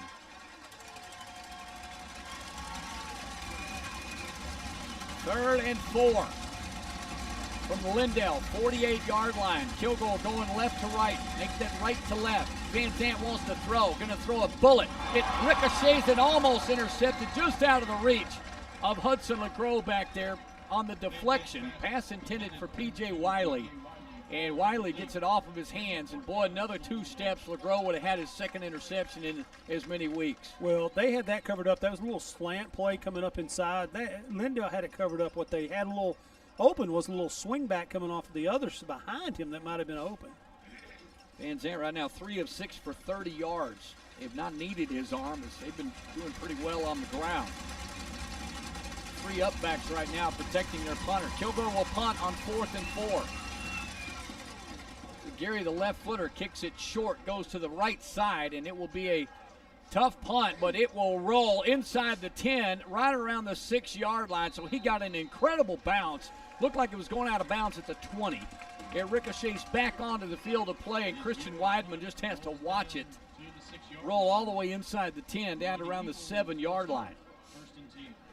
I thought he was going to try to pick that ball up. That's one of those things you're going, get out of the way. There's a certain name you can call, rattlesnake or something. But there's a guy named Span behind you. I'm telling you. He's probably grabbing 2 his years head. ago, when Eric Williams was here, he would run up to the football as they were converging on it, and he would grab it and jump sideways as they dove to try to tackle him, and he'd take it to the house. Ugh. It was just crazy to watch this guy. Too scary. Yeah. Well, we don't have an Eric Williams on this team this year. Straight drop back, Clint Thurman deep in his end zone. Now he's going to run it out. He's got a little bit of room. 5. Now he's going to throw it. Caught at the 15 by Sullivan. Of course, Sullivan has gotten a lot of attention. The 6'2", 195-pound senior. And whistle's going to blow to stop the clock. We may have a flag somewhere. We do. We do have a flag in the backfield. Again, I want to praise Clint Thurman there about how I thought he was going to take off and run with it. He came up, run down the line, found his little receiver on his relief valve out on the sideline to make the throw. Do they even use the term safety valve anymore? I do. Safety valve's still a part of offenses. Ineligible man. Oh. Number 75. Well, it's not surprising. Casey Poe will get called for the penalty. First quarter will come to a close on the penalty. They will back it up as Clint Thurman started to run. His offensive lineman, Casey Poe, released, and then he let the football go. 14-7, Kilgore. We come back. Second quarter on the way next with OnTheCall.net. If you're looking to advance and improve your baseball or softball skills and overall game with the hopes of moving on to the next level, Marucci Elite East Texas is the premier select organization to do just that. Hi folks, I'm Derek Kraft, current minor league pitcher for the New York Yankees and coach for Marucci Elite. Head coaches Mike Holochuk and Jeff Casey take over 35 years of coaching experience to the field each year, showcasing East Texas's finest baseball and softball talent. Marucci Elite East Texas has proven itself to be the best at directly focusing on player development and the recruitment of its athletes. You can follow them anytime and learn more about Marucci Elite East Texas through Facebook, Instagram, or Twitter at METXETX. That's METXETX for Marucci Elite East Texas. 14-7 lead for the Kilgore Bulldogs tonight. The top 2 teams early in the season right now in District 9 4A. And the Bulldogs have backed up the Lindale Eagles to their own 3-yard line. A great pass play we saw just moments ago, but half the distance penalty for ineligible receiver downfield. That's usually what happened. Like we said, we thought Clint Thurman was going to run with the ball, and they with that case Poe released and to make the block, and they called him downfield. Trying to help his quarterback out a little bit. Save that quarterback. Clint Thurman 7 of 8 for 85 yards. Handoff in the end zone. Got a little bit of a hole and running right up behind his blocker. Fantastic run across the 15-yard line First and 10 Eagles. Running it right up the gut is Patrick Daniels, and he ran right in behind Landon Sullivan, who just paved the way for him all the way across the 15. Yeah, P.J. Wiley's the one that made the tackle for Kilgore from his linebacker spot. Well, here they go. They're going to flare it out. Pass coming near side. That time to Marcus Field. Field will pick up minimal yardage, but he picks up good yardage, though. 5. We're going to make it maybe 6, maybe right at 5 yards. You know, anytime you can get 5 yards on a play, you're doing good. All right, they're going to back it up a yard. Make that a 4-yard reception. 4 o'clock does for. 2nd and 6. Thurman working quickly. Now he's going to look to the sideline. Change the play. Dual receivers to the near side, short side of the field. Hands off to Daniels. Daniels gets swallowed up and then breaks the tackle.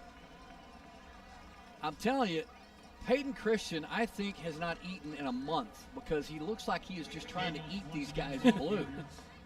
He stopped Daniels, and when he stood him up, it's like he tried to yank his shoulder pads off.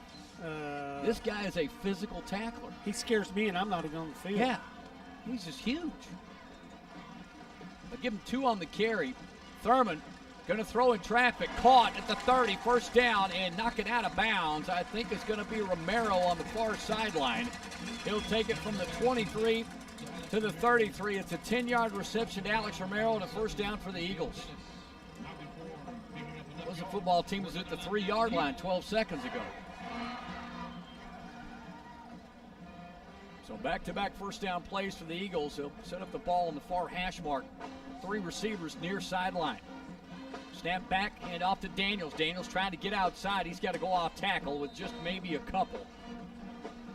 You know, Peyton Christian plays the nose guard on this defense for Kilgore, and they're having to double team him. Not one person can take him by himself. I've been watching that battle up front, and it's been tough for them to block him single on, so they're having to do a little shade off and slip off and help out with him. Well, finally got news, and thank you so much, Courtney Watts, for throwing that at us. I just now looked at the chat. Yes, the Watts boys are twins. Thurman turns around, fakes a handoff, looking right. Now he's going to throw down deep sideline. Pattern caught. But I tell you what, Clint is pinpoint tonight. He's on fire. Caught on the far sideline at the 46-yard line. It'll be a 20-yard pickup, maybe an 18-yard, 16-4, 16-5. 21-yard pickup on the far sideline. Well, with him throwing the ball like that, the defensive line, you know, I'll be having the one doing all the stopping up front because the linebackers and the defensive backs can't help out. So it helps that running game. Good thing we got a scout back here behind us. Moriarty with the first down catch. Caught. Thurman going to take it himself. Ball comes out.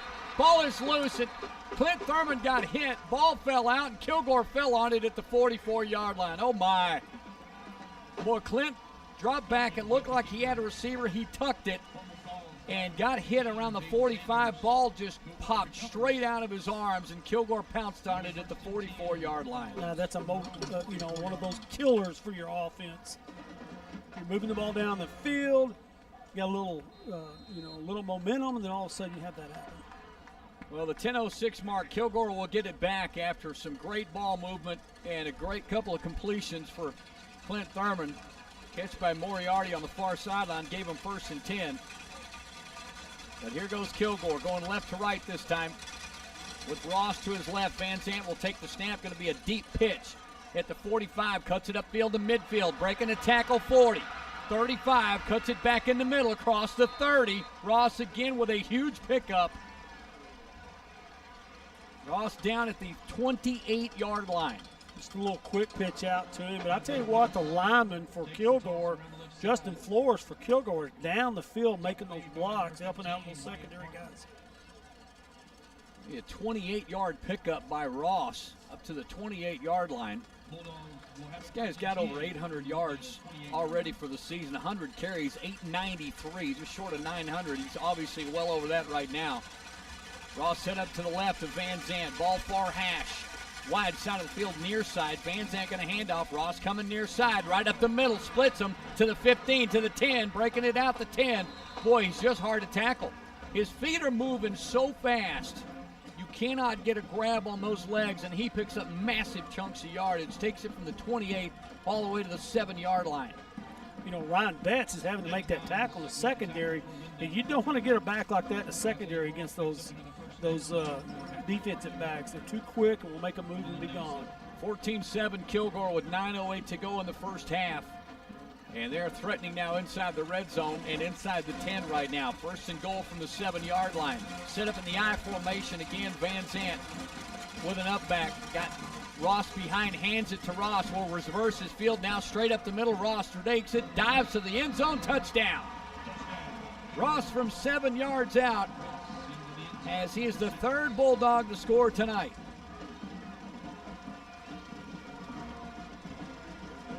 I'll tell you what, a switch in momentum like that, they get that fumble and able to go down there and score. It plays on you as a defensive team. Yeah. We're going to line up for the extra point now. The clock is stopped at 8:49 to go. Ross over 100 yards with that carry and that touchdown. High snap, but they will get it down, and Gary boots it through. 21-7 Kilgore right now with 8:49 to go first half. When we come back, Lindale Eagle football continues on thecall.net. You're listening to the Koi Sessions from Brisket Love Barbecue and Ice House. All right, Coy, let's take it from the top. Let's see. Brisket Love Barbecue and Again. Brisket Love Barbecue and Again. Brisket Love Barbecue and Again. Texas Monthly twice in a row said we're some of the best barbecue in East Texas, so we want you to come see us. Remember, you stay for the food, you come for the experience. I think we got it. Brisket Love Barbecue and Ice House. Yeah. Maybe not.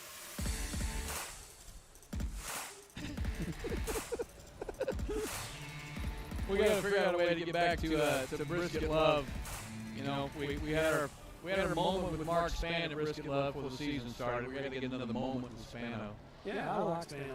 Yeah. We like talking football. Well, it's been kind of, like talking football? I'm telling you guys are two peas in a pod, man. We can't have y'all to party together.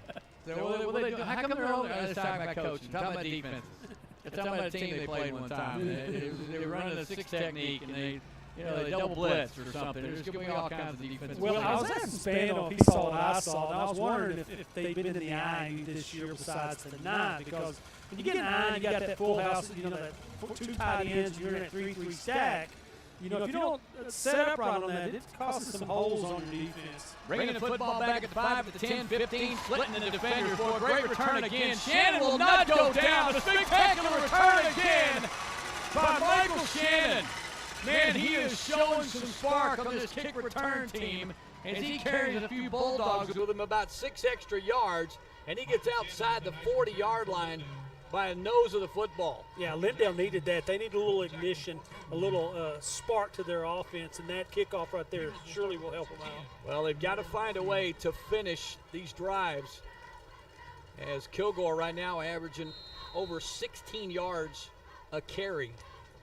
Obviously, when you got a back picking up big chunks of yardage, it's going to happen. Thurman will come out of the huddle on the sideline along with Devin Daniels in the backfield. Moriarty split out wide to the right side.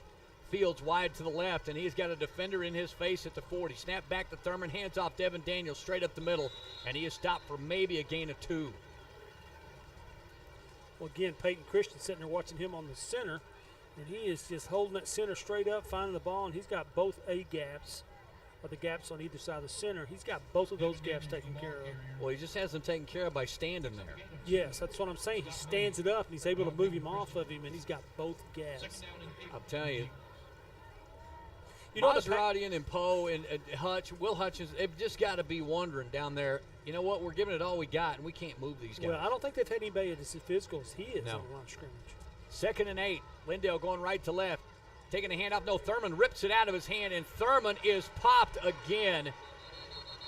I'm telling you, I don't see how, and Mark brought this up a year ago, I don't see how he survives half these games. Clint Thurman is not big. He is not muscular.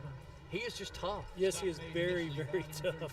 In fact, Coach Span and I were talking about that before the game, is how tough he's been. He's one of the toughest kids I've seen play in a while. I mean, he's not very big.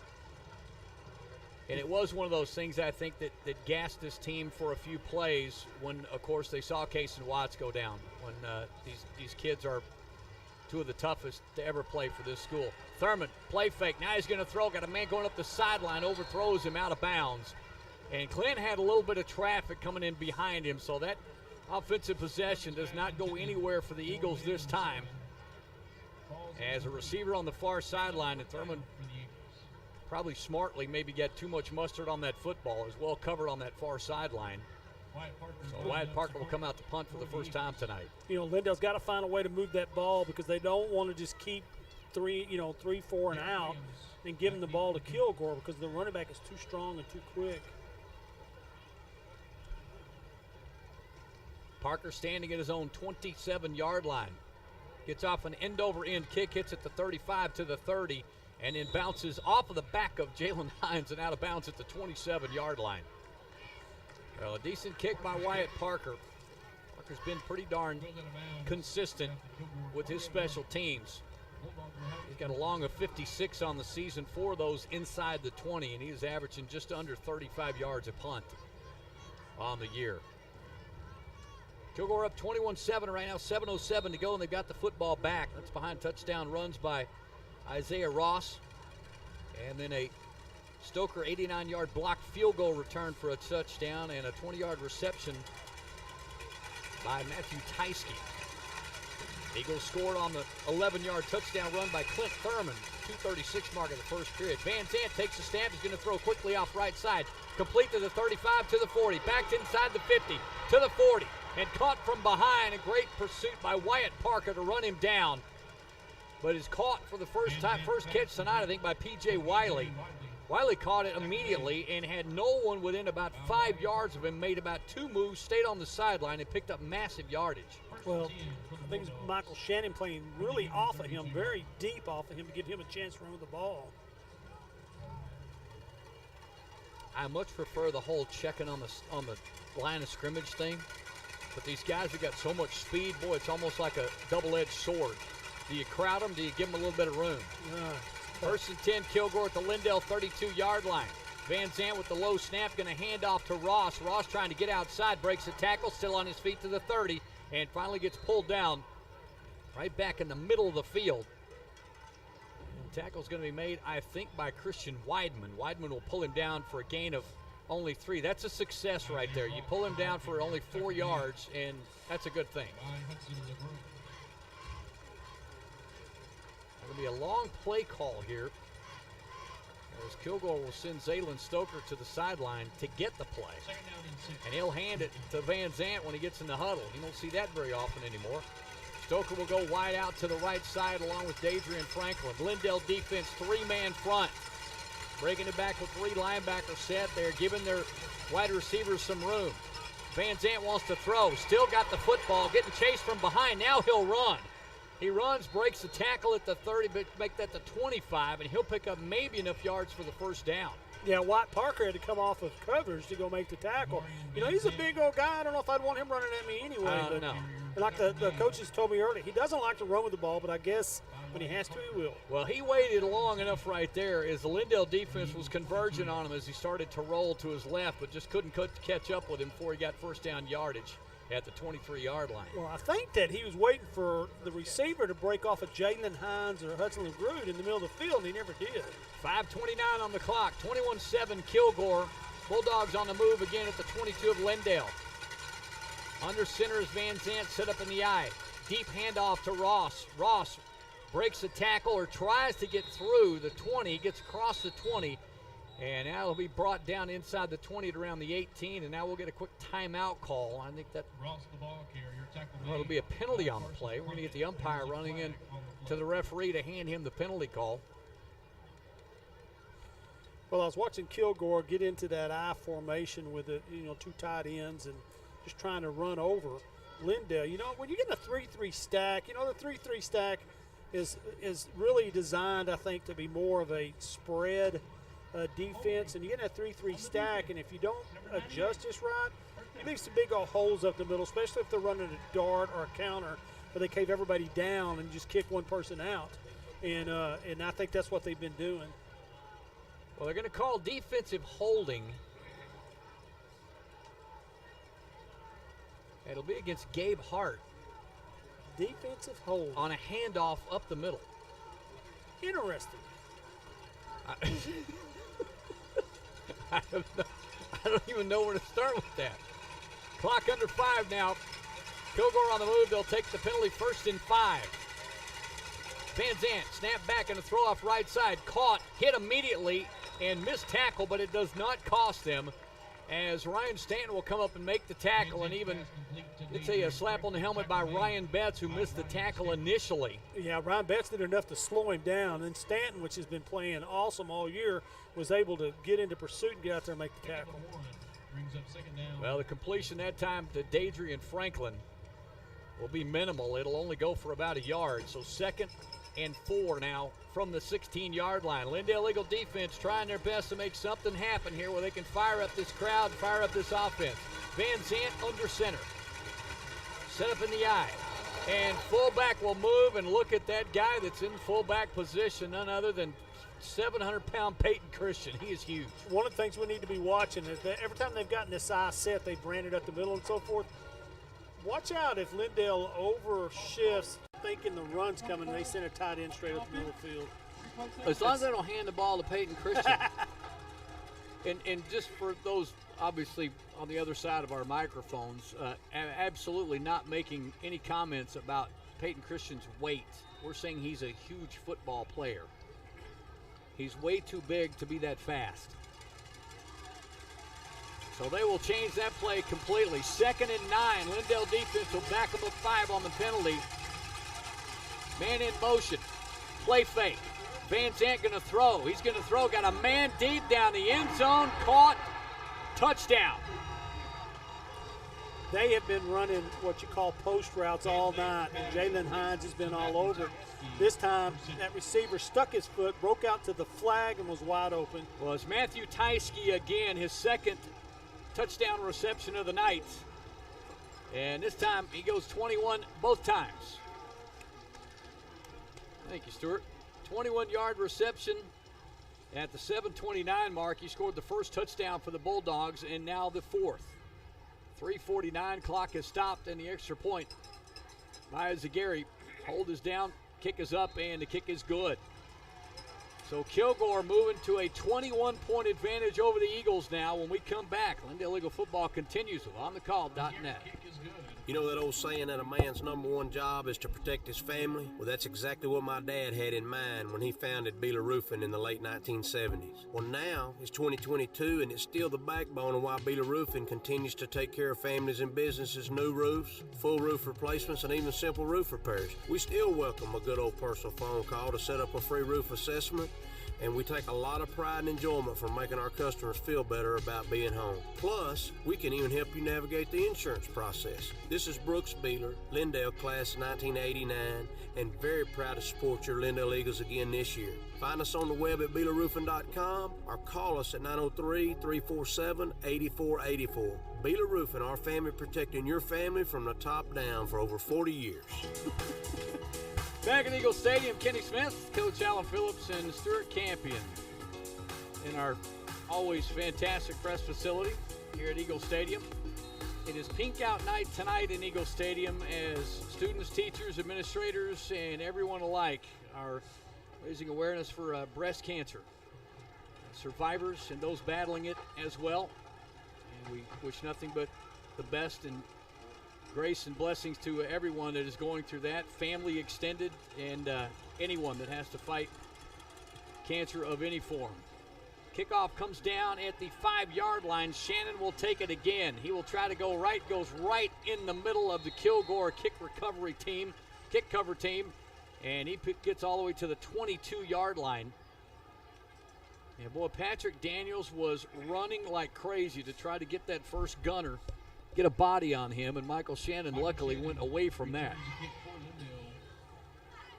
They got 3:43 to go right now in the first half. No reason to say what a key possession this is for the Lindale Eagles to get points on the board. Moriarty comes out of the huddle, will split out wide to the right side. Romero is in the slot. Sullivan will stay in the tight slot right. Field, the lone receiver. Faking the handoff. Thrown, tipped, intercepted. Kilgore coming back the other way at the 30. Sullivan will pull him down. Chris Williams will get the interception and returned inside the 30-yard line. It'll be Alex Romero who's the intended receiver, and a kind of just an in route. And Thurman put some mustard on the football. Romero could not handle it. Went right off his fingertips and into the hands of Williams. Man, and those are always killers, too, because if they're going to, especially they had that covered, they had somebody right on him, somebody behind him. It hit his hands, slowed that ball down enough for that defender to catch it. Well, second turnover for the Lindale Eagles in this first half. Van Zandt will hand off. Ross coming near side. He's got some running room to the 25, to the 20. Flag coming down, an obvious block in the back. Coming on the near side. And P.J. Wiley just took Michael Shannon out of the play, but illegally. I mean, that was right in front of the linesman, too. I'm continuing to watch Michael Shannon as he's still trying to shake it off, as he got rocked from behind.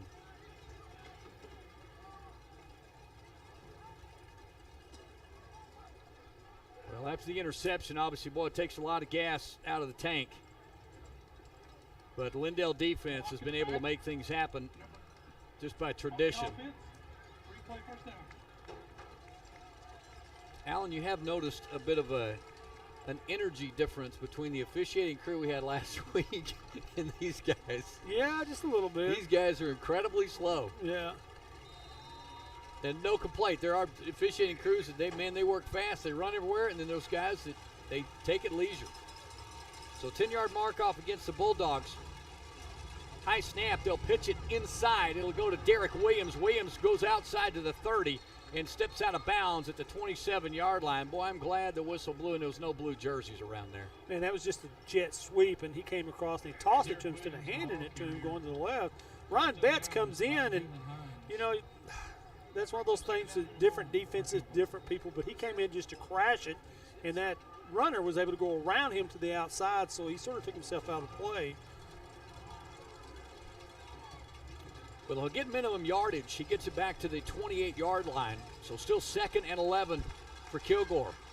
3:08 after stepping out of bounds. Kilgore up 28-7 now with 3:08 to go first half. Man in motion, faking the handoff, play action, going right across the middle, caught at the 10, and then knocked down immediately by Jalen Hines. And thinking the ball came loose, I think Wyatt Parker dove in there late and grabbed the football. And thank goodness did not get called for a late hit. Ball was down on the ground, so they're going to give him the benefit of the doubt there. Yeah, I never could see if it was in his hands or if it hit the ground or what. Okay, well, it must have, because they're going to call it incomplete. Yeah, Jalen Parker was in on the coverage also. So Hines was coming across the field to guard one of these trips receivers, split out wide to the right side. Cowbells are out for the Lindale fandom. 3:02 to go. Van Zandt by himself, going to throw, coming near side. Caught and dropped. Great shot. Coming in behind the receiver, Christian Weidman puts a pop on Matthew Teiske and forcing the ball out on the incompletion. Yeah, he timed that perfectly, hit him right when he needed to, right when the ball hit his hands. Well, Lindale defense doing a fantastic job here. And they're going to force a field goal attempt. As they're going to line it up at the 35-yard line. So Zia Gary is going to try a 45-yarder here with 2:57 to go in the first half. Long field goal attempt for Kilgore, up 28-7 already. Snap back, hold is down. Kick is up. If it is straight enough, it is good. It is not. He will pull it for a left footer. He will pull it to the right side. And the Lindale defense does a fantastic job there, not giving up any points here on this particular possession. Yeah, you can tell they're pretty happy about that. The coaching staff Absolutely. is all, you know, that's a plus for them right now. They made that stop, get a little momentum on their side. You know, like you said earlier, Kenny, what they need to do is go down and score right here. It would give them a lot of momentum going into that second half. Please make your way to the concession stands at this time. Well, they come out with 2:54 to go. And I don't think that anything's going to shake Clint Thurman's confidence and get the ball into these receivers' hands here. A couple of plays like we saw in the first quarter. Handoff coming near side. Got a little bit of a hole and tripped up again. Boy, Patrick Daniels had some daylight and got tripped up behind the line of scrimmage, but dove forward, picked up an easy, and it looks like about 4. They're going to mark him down at the 32-yard line. I think that was P.J. Wiley. I can't see if it's a 2 or a 7. It just barely tripped him. Yeah, it's the second time Patrick's got it on the backside of his ankle. Handoff coming near side again, and nowhere to run there at the 32-yard line. And still no whistle blowing. There's still no, now there's a whistle blown. Forward progress was stopped at around the 31-yard line. I've never seen anything like that, Kenny. That went on for way longer. Oh, my gosh. And, boy, you got to love that when you see Corey Watts get up and help up a Kilgore Bulldog that he was laying on top of. Well, they'll give him a couple of yards on the carry, but Patrick Daniels got stopped, and they just let the scrum move on forward another couple of yards. High catch by Moriarty. Dives forward. Great effort by Ethan Moriarty for the first down. Up to the 39-yard line. They'll give him 6 on the reception. And, boy, good effort. Ethan was going down and dove forward for enough for the first down. Yeah, I was wondering where he's going to mark that. It was a great job of marking it. Pass back. Thurman going to throw it far side. Caught inside Kilgore territory at the 46-yard line and inside the 45. And good effort after the catch again, that time by Patrick Daniels. I'm telling you, and hang on, Stuart, you may need to get that number right. Is that Moriarty out there again? It'll be Moriarty with the catch. Another first down for the Eagles. Playing quickly. Thurman going to roll to his left this time. Will throw to his left. Caught and down at the 39-yard line. Make that 36-yard line. Alex Romero with the quick reception as well. You know, with that offensive line being stymied up there, they're going to have to start throwing the ball some, especially with this amount of time. Romero picks up 8. Caught again on the sideline to the 30-yard line. And this time it's a pickup of 4 for the first down. 2-minute offense going into effect here. Well, they are going quickly, too. And now we'll get whistles as Clint Fuller says, hang on, I'm going to need a timeout. You guys are going too fast. So Kilgore will spend their second time out of the first half. Chris Cochran still has all 3 of his, or excuse me, 2 of his left. 57 ticks on the clock in the first half. This is marquee right now. Al, if there was a turning point that may happen for the Eagles, this is it right here. Yeah, they need this. They need to go down and score. And like I said, if they get the ball in the end zone, it's going to do a lot for their momentum going in at halftime. You know, one of the things we're going to find is I think that they're probably going to have to rely on the throw a little bit because the front has been stymied by that defensive line of Kilgore. They're probably going to have to do some changes in some schemes, or they're going to have to start running off tackle a bit more because right up the middle, they're not getting much. I tell you what, you've got to be impressed tonight by the throwing. Yeah, 13 of 16 for Clint Thurman tonight right now for 149 yards. Now, he does have the interception, but it was a tip. That wasn't his fault. Off of Alex Romero. I still think they ought to take those in a whole different category when it comes to stats. Right. I do too. Yeah. Out of the timeout, trips receivers top side, wide side of the field. Daniels behind Thurman. Thurman puts a man in motion, stops it, turns around, play fake, going to throw near sideline. He gets hit immediately by a man 4 times his size. Jackson Harris. Oh, my gosh. Oh, my gosh. Look, he makes Clint Thurman look like a little boy. I know. That's what's horrible. He just ran by – he just walked by Corey Watts, and it looked like his whole helmet was up over his head. Oh, my gosh. Second down from the 30. Thurman by himself. Going to throw across the middle of the field. And hands go up in the face of Alex Romero. They're going to get the interference call. The pass was probably a little bit over Alex's head, but he reached up for the football. At the same time, Dadrian Franklin had his hands up in his face and his back to the quarterback. They're going to get that call. You know, as a defensive guy, you're saying, I uncatchable, uncatchable. Offensive guy going, yeah, he can jump 10 foot up in the air to catch it. It's catchable. I knew it was coming. Oh. Okay, it's going to be holding instead of interference. So evidently there's a possibility Franklin was maybe holding his arm down as the ball went by. to keep his other arm from going up. Unfortunately for Lindale, it goes from a interference penalty or spot foul. They only get 5 yards on that, but they will get the automatic first down. So 1st and 5 now from the 25-yard line. 48 ticks on the clock. Lindale on the move. Thurman with Patrick Daniels in the backfield. He'll carry it. He'll keep it himself. Trying to bounce outside. Cuts it back inside to the 20. Crossing the 20 to the 19. And immediately Chris Cochran wants a timeout now with 38 seconds to go. I'll guarantee you Cochran's telling him, hey, get to the outside and go out of bounds on that. We don't have to waste a timeout on that. I don't know if you could tell Clint Thurman to run out of bounds. I was just thinking that. Clint Thurman's going, I'm trying to score. I know. But he just seems to find these little bitty pockets, these little holes. Other games going on around the district tonight. Chapel Hill's at Jacksonville tonight. Athens is at Henderson. Palestine is off tonight. We'll be headed to Chapel Hill next week, next Friday night.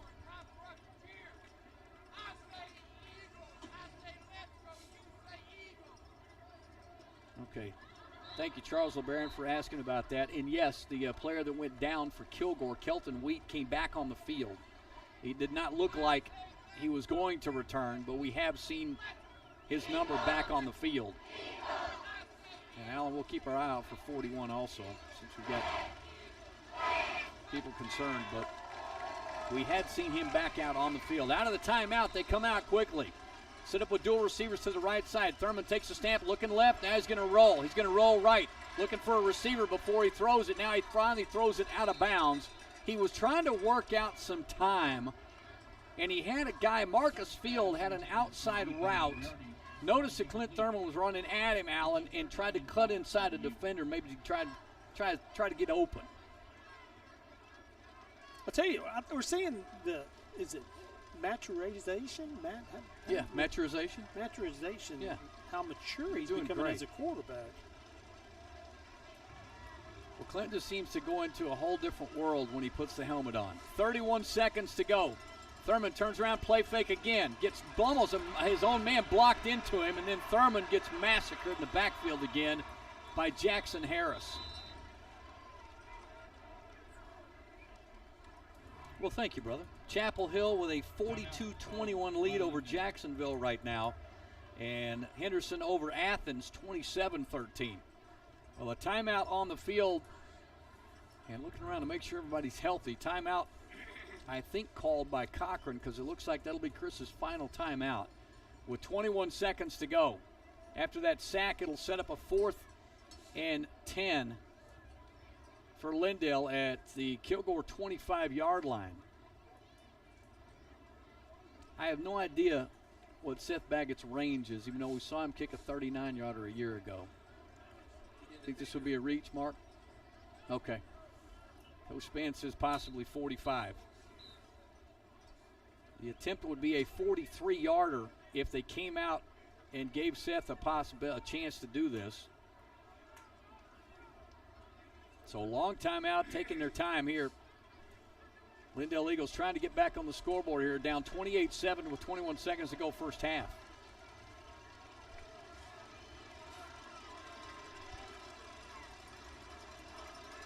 So they come out, they're going to run a play. Trips receivers to the right side. Clint Thurman looking for a little bit extra protection. Now whistle blows immediately. And this time Clint Fuller will call his final timeout. Didn't like what he had out there. there. It didn't look like they had any strange formation out of that timeout.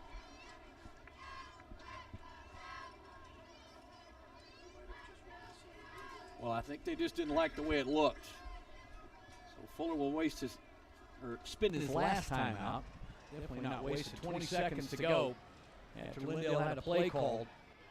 Thurman got back there with Patrick Daniels in the backfield, but Fuller will take his final timeout with 20 seconds to go in the first half. And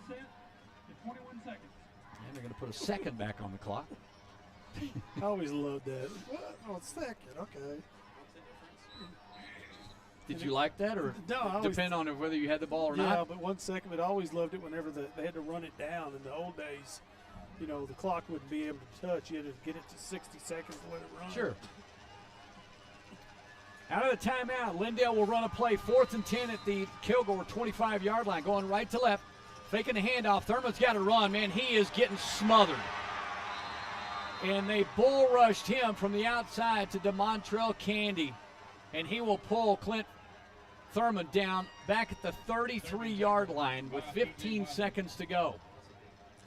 Used a little speed rush on him from the outside. They just weren't able to hold him out. Well, that was somebody got shot out of a cannon because Clint barely had enough time to try to get out of the pocket. So Kilgore will come out and set up in a let's just take a snap and go home for the first half position. Van Zant will set up a man under. He'll take the snap and we'll take a knee, and that'll be it for the first half. 28-7 Kilgore as the first half comes to a close. When we come back, we'll look at some numbers and totals, and we'll take our halftime break. 28-7 Kilgore over Lindale right now. We come back. Lindale Eagle football continues with OnTheCall.net. You come for the food and you stay for the experience. Brisket Love Barbecue and Ice House, a mile off Interstate 20 on FM 849 in Lindale. Come hungry because the barbecue portions are generous and the atmosphere is the best in East Texas, including live music on the stage in Hackberry Hall. Brisket Love Barbecue and Ice House combines great barbecue, craft beers, signature cocktails, and live music for a one-of-a-kind experience. Brisket Love Barbecue and Ice House, 15338 FM 849 in Lindale, and on the web at brisketlovetx.com. Backing the Lindale Football Eagles now as he did back then. Eagle Chiropractic is owned and operated by former Lindale Eagles center, Dr. Shane Allen. A class of 1989 graduate, Dr. Allen is an expert in chiropractic and nutritional health counseling. His expertise in these areas assist him in helping patients reduce and even eliminate migraine headaches, neck pain, back pain, and joint pain of all levels, both acute and chronic. Eagle Chiropractic offers therapeutic exercises, nutritional supplements, and analgesic creams, along with educational consultations and follow-up to assure continued support and confidence in a healthy lifestyle that is pain-free. Eagle Chiropractic, Highway 69 in Lindale, open Monday, Wednesday, Friday, or Saturdays. Call for an appointment and consultation at 903-881-5172. Eagle Chiropractic, making people better every day. If you're looking to advance and improve your baseball or softball skills and overall game with the hopes of moving on to the next level, Marucci Elite East Texas is the premier select organization to do just that. Hi folks, I'm Derek Kraft, current minor league pitcher for the New York Yankees and coach for Marucci Elite. Head coaches Mike Holichuk and Jeff Casey take over 35 years of coaching experience to the field each year, showcasing East Texas's finest baseball and softball talent. Marucci Elite East Texas has proven itself to be the best at directly focusing on player development and the recruitment of its athletes. You can follow them anytime and learn more about Marucci Elite East Texas through Facebook, Instagram, or Twitter at METXETX. That's METXETX for Marucci Elite East Texas. It's like moving from an old office into a brand new office. Trade up your current office furniture to brand new furniture from Office Barn in Tyler. Office Barn buys new and used furniture by the truckloads. We will also upgrade the look of your office by exchanging your current furniture for new digs. Maximize your office space with our space planning services, including field measurement, design, and a 3D diagram. Office Barn can even reconfigure existing cubicles for office space. More desks than the Pentagon, 1,000 plus chairs, conference room tables, lobby furniture, storage cabinets, cubicles. I'm John Longcrier. We ship anywhere with next day delivery in East Texas. Buy it in the box and save even more. Discounts for nonprofits, veterans, and first responders. Plus, office moving done right the first time. Between Lindale and Tyler on Highway 69, across from the big, big American flag. You name it, OB stocks it. Office Barn.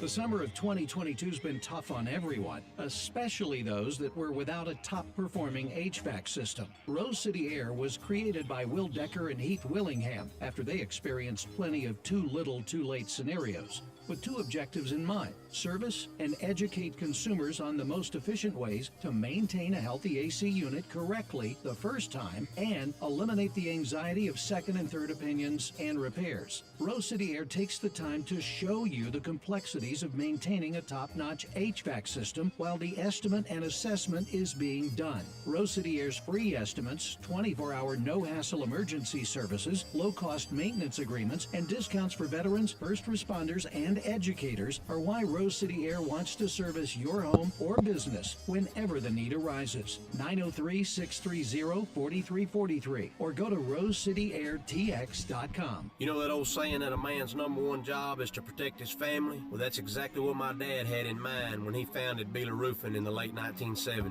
Well, now it's 2022 and it's still the backbone of why Beeler Roofing continues to take care of families and businesses' new roofs, full roof replacements, and even simple roof repairs. We still welcome a good old personal phone call to set up a free roof assessment, and we take a lot of pride and enjoyment from making our customers feel better about being home. Plus, we can even help you navigate the insurance process. This is Brooks Beeler, Lindale class 1989, and very proud to support your Lindale Eagles again this year. Find us on the web at BeelerRoofing.com or call us at 903-347-8484. Beeler Roofing, our family protecting your family from the top down for over 40 years.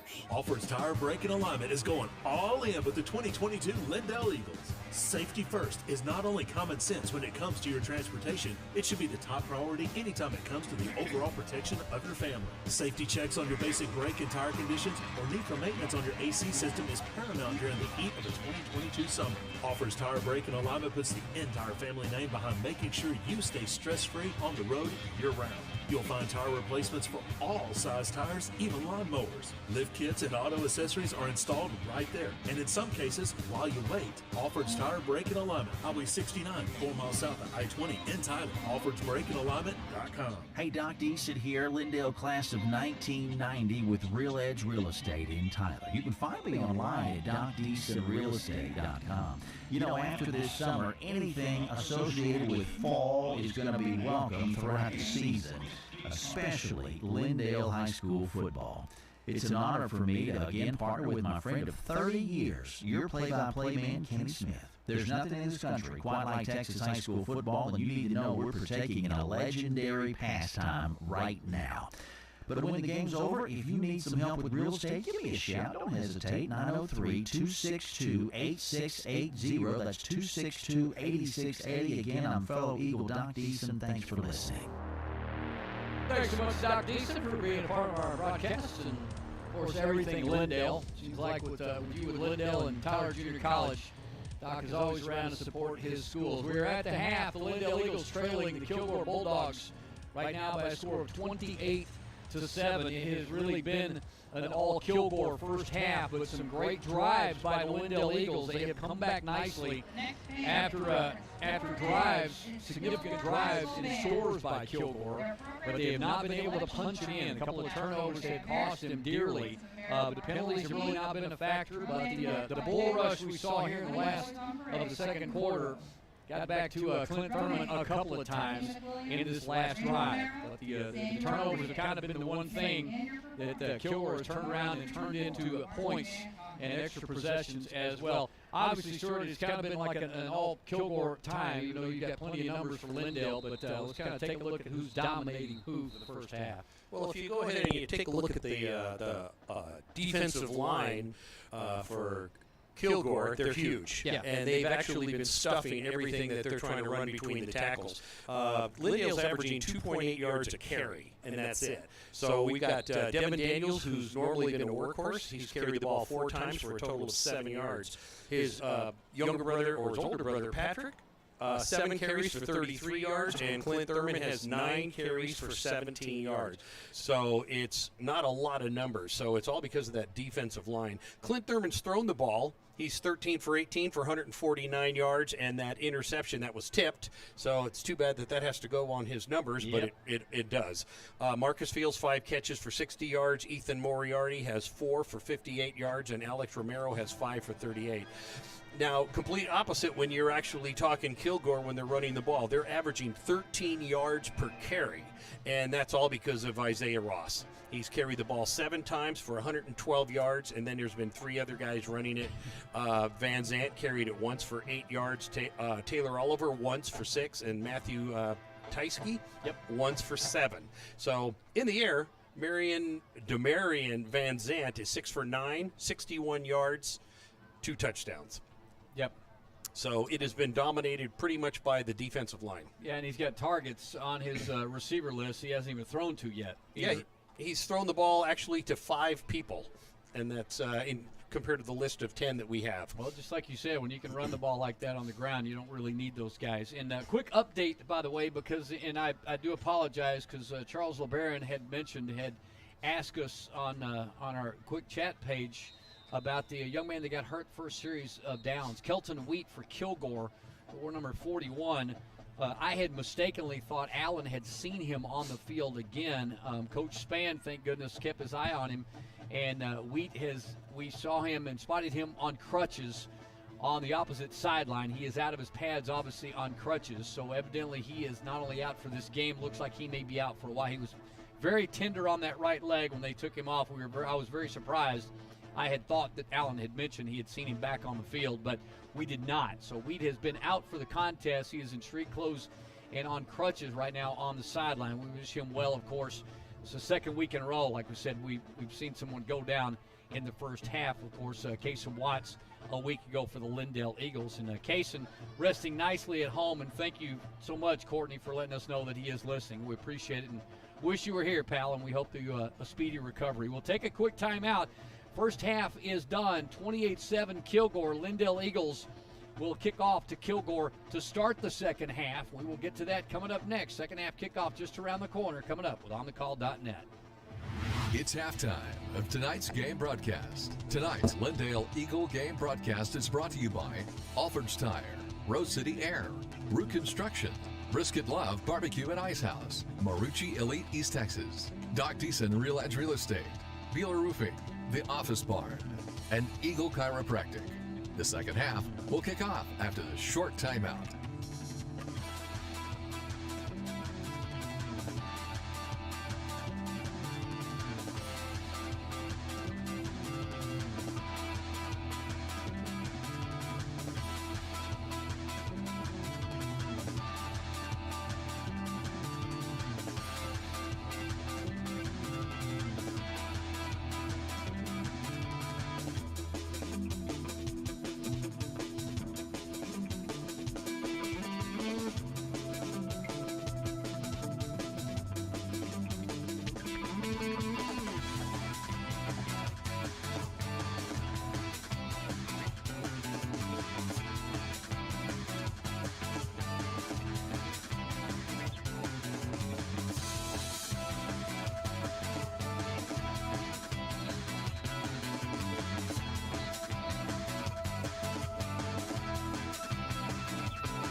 It's halftime of tonight's game broadcast. Tonight's Lindale Eagle game broadcast is brought to you by Alford's Tire, Rose City Air, Root Construction, Brisket Love Barbecue and Ice House, Marucci Elite East Texas, Doc Deason Real Edge Real Estate, Beeler Roofing, The Office Barn, and Eagle Chiropractic.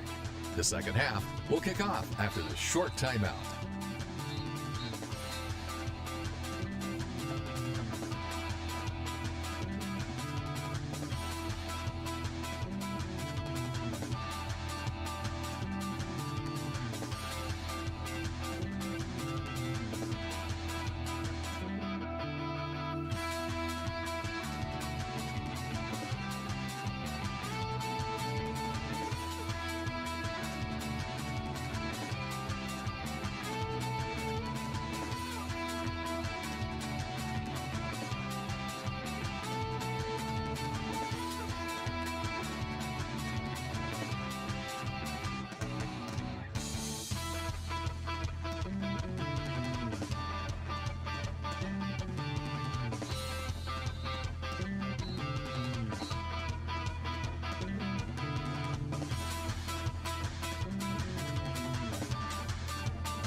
It's halftime of tonight's game broadcast. Tonight's Lindale Eagle game broadcast is brought to you by Alford's Tire, Rose City Air, Root Construction, Brisket Love Barbecue and Ice House, Marucci Elite East Texas, Doc Deason Real Edge Real Estate, Beeler Roofing, The Office Barn, and Eagle Chiropractic.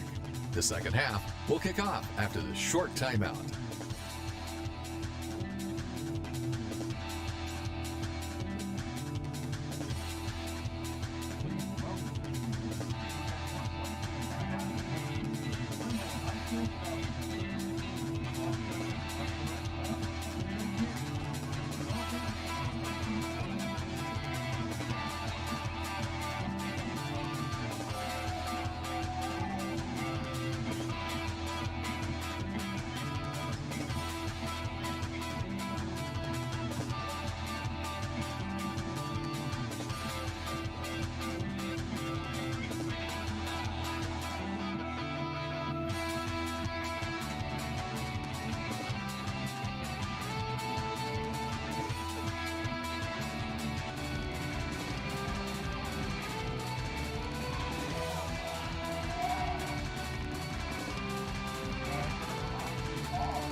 It's halftime of tonight's game broadcast. Tonight's Lindale Eagle game broadcast is brought to you by Alford's Tire, Rose City Air, Root Construction, Brisket Love Barbecue and Ice House, Marucci Elite East Texas, Doc Deason Real Edge Real Estate, Beeler Roofing, The Office Barn, and Eagle Chiropractic. The second half will kick off after the short timeout.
It's halftime of tonight's game broadcast. Tonight's Lindale Eagle game broadcast is brought to you by Alford's Tire, Rose City Air, Root Construction, Brisket Love Barbecue and Ice House, Marucci Elite East Texas, Doc Deason Real Edge Real Estate, Beeler Roofing, The Office Barn, and Eagle Chiropractic. The second half will kick off after the short timeout.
It's halftime of tonight's game broadcast. Tonight's Lindale Eagle game broadcast is brought to you by Alford's Tire, Rose City Air, Root Construction, Brisket Love Barbecue and Ice House, Marucci Elite East Texas, Doc Deason Real Edge Real Estate, Beeler Roofing, The Office Barn, and Eagle Chiropractic. The second half will kick off after the short timeout.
It's halftime of tonight's game broadcast. Tonight's Lindale Eagle game broadcast is brought to you by Alford's Tire, Rose City Air, Root Construction, Brisket Love Barbecue and Ice House, Marucci Elite East Texas, Doc Deason Real Edge Real Estate, Beeler Roofing, The Office Barn, and Eagle Chiropractic. The second half will kick off after the short timeout.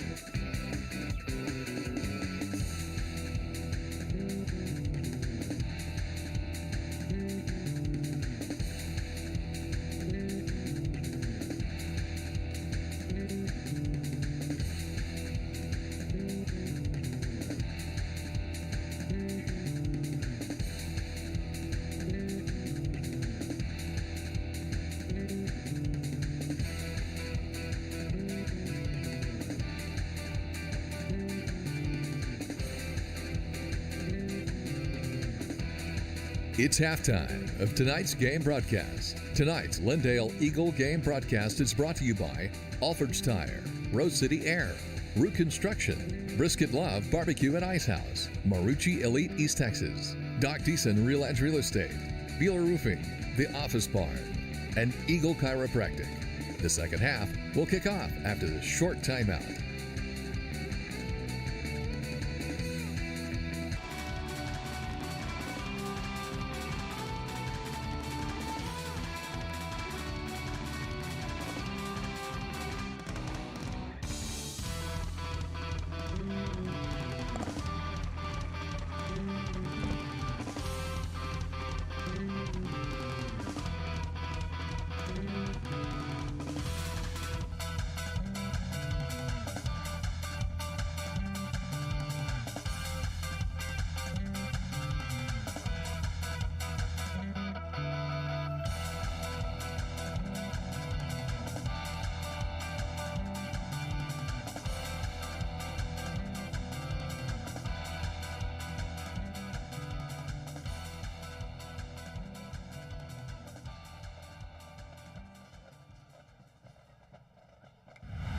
It's halftime of tonight's game broadcast. Tonight's Lindale Eagle game broadcast is brought to you by Alford's Tire, Rose City Air, Root Construction, Brisket Love Barbecue and Ice House, Marucci Elite East Texas, Doc Deason Real Edge Real Estate, Beeler Roofing, The Office Barn, and Eagle Chiropractic.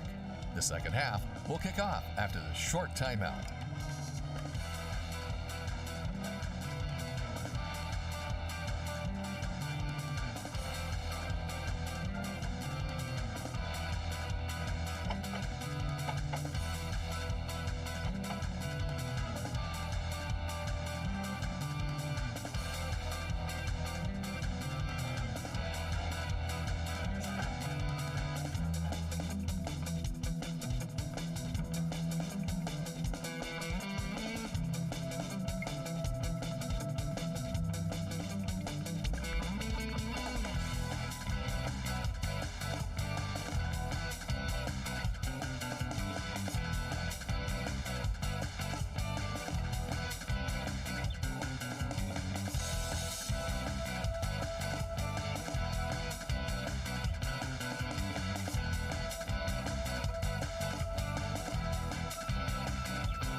It's halftime of tonight's game broadcast. Tonight's Lindale Eagle game broadcast is brought to you by Alford's Tire, Rose City Air, Root Construction, Brisket Love Barbecue and Ice House, Marucci Elite East Texas, Doc Deason Real Edge Real Estate, Beeler Roofing, The Office Barn, and Eagle Chiropractic.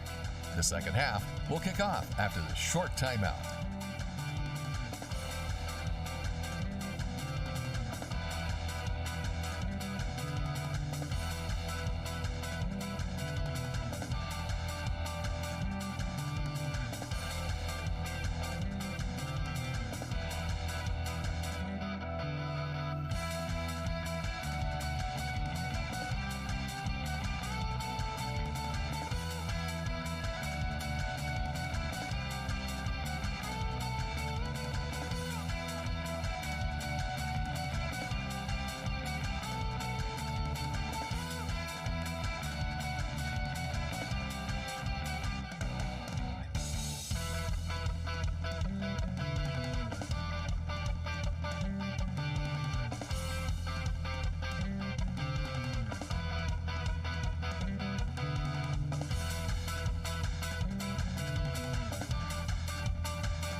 It's halftime of tonight's game broadcast. Tonight's Lindale Eagle game broadcast is brought to you by Alford's Tire, Rose City Air, Root Construction, Brisket Love Barbecue and Ice House, Marucci Elite East Texas, Doc Deason Real Edge Real Estate, Beeler Roofing, The Office Barn, and Eagle Chiropractic. The second half will kick off after the short timeout.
It's halftime of tonight's game broadcast. Tonight's Lindale Eagle game broadcast is brought to you by Alford's Tire, Rose City Air, Root Construction, Brisket Love Barbecue and Ice House, Marucci Elite East Texas, Doc Deason Real Edge Real Estate, Beeler Roofing, The Office Barn, and Eagle Chiropractic. The second half will kick off after the short timeout.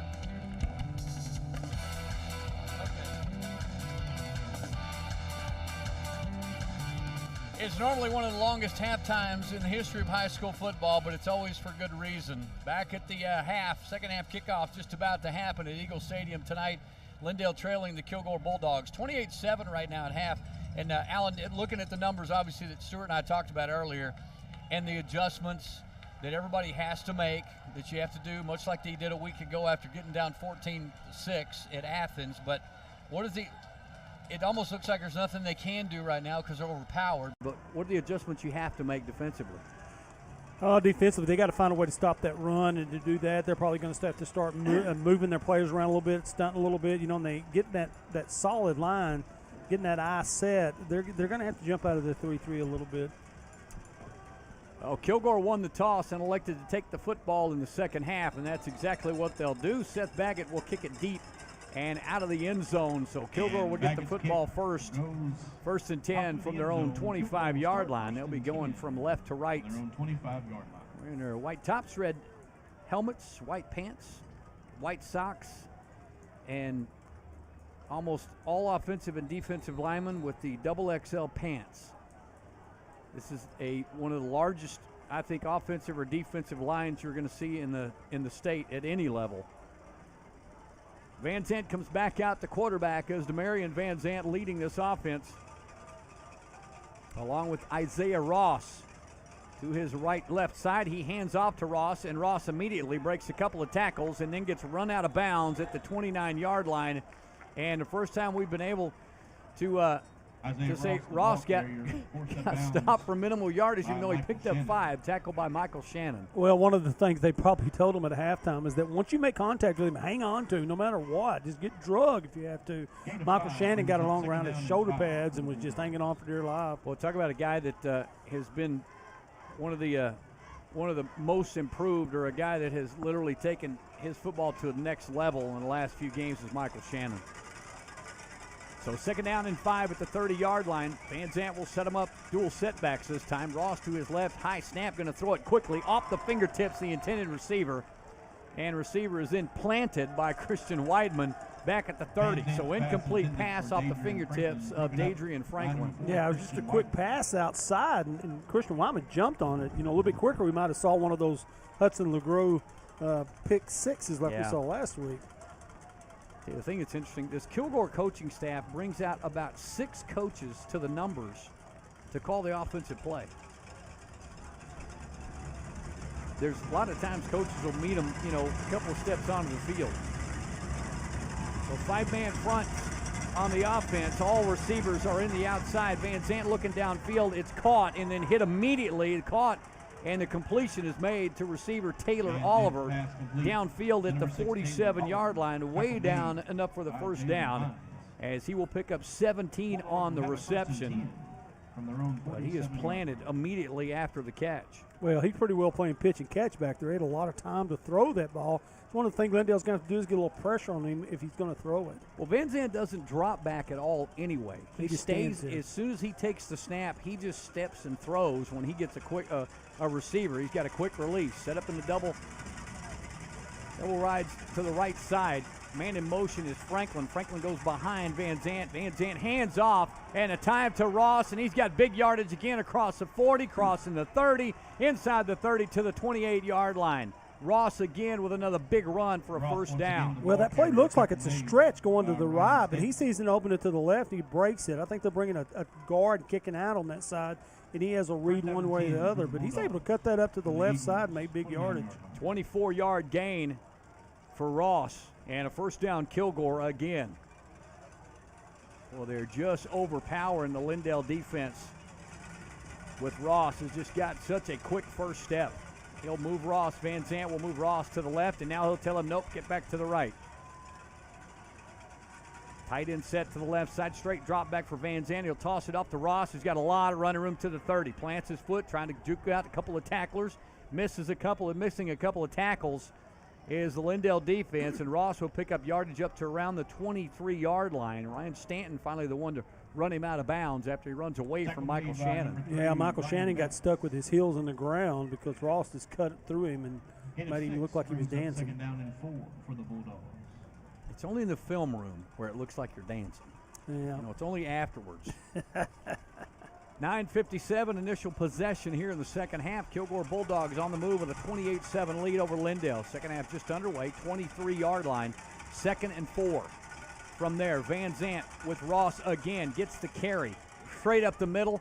He will get across the 20-yard line and gets plenty enough for the first down. They'll mark him down at the 17. So he'll pick up another 6. You know, we've talked a lot all year how good Lindale's offensive line is, but I'm going to tell you what, Kilgore's offensive line is pretty doggone good. Did a little pull up the center, looked like trapped the linebacker, and had a big old hole in him for him to run through. Well, I think we all know that, you know, size is great if you're strong and you've got some athleticism. There's ways you can beat stronger guys or bigger guys on the offensive line. We've seen the Lindale defensive line do it before, but these guys have got the whole package tonight. Yes, they do. Van Zandt, man in motion, takes a handoff, quick pitch inside, handoff, it'll go to Zaylen Stoker. Stoker trying to cut outside and can't get away from the tackle by Jalen Hurts. You know, Jake Kerbo was just nearly there to make that tackle for a slot game, but he couldn't hold on to his foot. Well, it's Jalen Hines, too, by the way, Kenny. It's a 6-yard gain for Stoker. Brings up second down. They'll get it set at the 11-yard line. It'll be 2nd and 4 at the 11. Well, they're eating a lot of this clock here in this third quarter, this first possession. 8:37 to go. And wide to the left side goes Matthew Teiske. And now the entire Kilgore offense says, we don't have enough guys on the field. We got to call a timeout. Timeout called by Kilgore.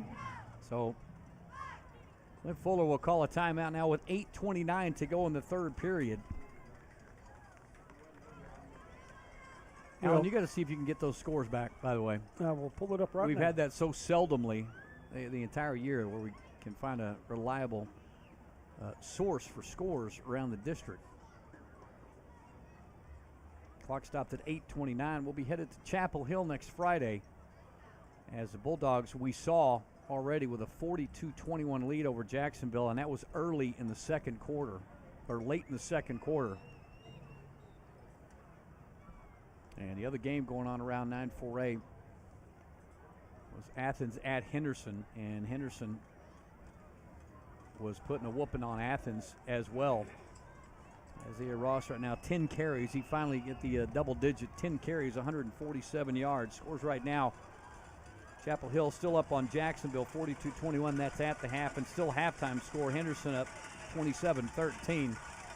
So no change in the scores. Handoff, Ross coming right side. Ross gets hit and finally ankle tackled. I think that's Ryan Betts again. Betts grabbed those ankles, just like you had mentioned, Alan, just held on. Yeah, that's all they can do at this point. You try to tackle a man that size and that quick, he'll get around you in a hurry. You got to grab hold of those legs, just hang on. Well, we had thought we were going to see a 1-2 punch in Isaiah Ross and Roosevelt Rollins, who had an awful lot of carries the last 2 weeks. We have no idea about the health of Rollins, but we have not seen him on the field yet. So Ross sets up deep in the backfield. The deep back set up in the eye behind big man Peyton Christian at the fullback. Van Zandt set up in the eye, turns around, fakes the handoff, rolling near side, trying to push his receivers around. He'll run with the football and gets popped a couple of times and popped back at around the 10-yard line. Now, I think they'll give him forward progress at around the 8. Well, there he was. They were in that eye set with those two tight ends, and what they did a little bootleg play, did a fake to the running back, and he rolled out a little bit and just took it himself instead of trying to find a pass. Well, he can't get enough for the first down, so the fourth down try for Kilgore, and the Bulldogs will go for it here at 4th and 1. And now a flag comes out before Kilgore even gets in the huddle. It'll be from the linesman. There's and a flag on the play. Clint Fuller's actually looking, and the whole coaching staff is wondering where'd the flag come from. So, see if this is going to be a legal substitution again. Sideline warning. Okay. Kilgore. What you were talking about a while ago with all those coaches out on the field. I just thought it was unusual. You usually see the head coach, offensive coordinator, maybe 2, maybe 3 coaches, but Kilgore actually brings out 6 guys to call a play. 4th and 1 from the 8-yard line. Quarterback sneak and shoving all the way into the end zone and working his way off the right tackle. Van Zant will take it in on a 4th and 1 play from the 7-yard line. So Kilgore will strike first here in the second half and continues to move that lead. 34-7 right now with the extra point pending. Well, again, that offensive line of Kilgore, Lindale lined up in the box to try to stop them, and Kilgore just able to push him back, and quarterback run up through there. So line up for the extra point. Here Gary will get the point after up over the outstretched hands of Ryan Stanton, and it is good. 7:05 to go, third period. We come back. Kilgore moves their lead out to 35-7. We come back. Lindale Eagle football continues with OnTheCall.net. The summer of 2022 has been tough on everyone, especially those that were without a top-performing HVAC system. Rose City Air was created by Will Decker and Heath Willingham after they experienced plenty of too little, too late scenarios, with 2 objectives in mind: service and educate consumers on the most efficient ways to maintain a healthy AC unit correctly the first time and eliminate the anxiety of second and third opinions and repairs. Rose City Air takes the time to show you the complexities of maintaining a top-notch HVAC system while the estimate and assessment is being done. Rose City Air's free estimates, 24-hour no-hassle emergency services, low-cost maintenance agreements, and discounts for veterans, first responders, and educators are why Rose City Air wants to service your home or business whenever the need arises. 903-630-4343 or go to rosecityairtx.com. Back at Eagle Stadium, things not going well for the Eagles right now, but I don't think things would be going real well for Carthage right now. They're playing Kilgore, big guys. Kickoff taken back at the 1-yard line. Shannon's going to run it back himself. Michael Shannon, I'm telling you, the guy has grown a fearless sense about him when he returns the kicks. He takes it back to the 30-yard line, but a flag comes in right at point of contact. And an injured Kilgore Bulldog going down and helping him back up his teammates. Isaiah Waters got helped up by his teammates and then doubled over again. And now, member of the training staff will come back and walk him off the field. And now he will jog off the field under his own power. We'll see what this flag's all about. I didn't see what happened or what may have gone on. All right, we are going to get a face mask call against Kilgore. First down. I didn't see that on when Michael Shannon was going to the turf. Face mask is the penalty against Kilgore. I was watching Patrick Daniels. He came out to make a block, and I think he got his helmet knocked off. It'll be a major as they'll move it up 15 yards. So Lindale will take over 1st and 10. Trey Maserati starts off every snap for this football team. And he'll take it down the near hash mark. Thurman will put Marcus Field in motion. Fakes the handoff. Will throw it. And it's complete to Landon Sullivan again. And Landon will get a gain of about 9. They'll break him down at the 10-yard marker. So first down, Lindale Eagles at the Kilgore 45-yard line. Well, that bootleg play that's been good for Lindale still happening. Zaylon Stoker made the tackle coming up from his corner spot. All right, well, the Eagles with the first down, and Landon Sullivan, 10-yard reception.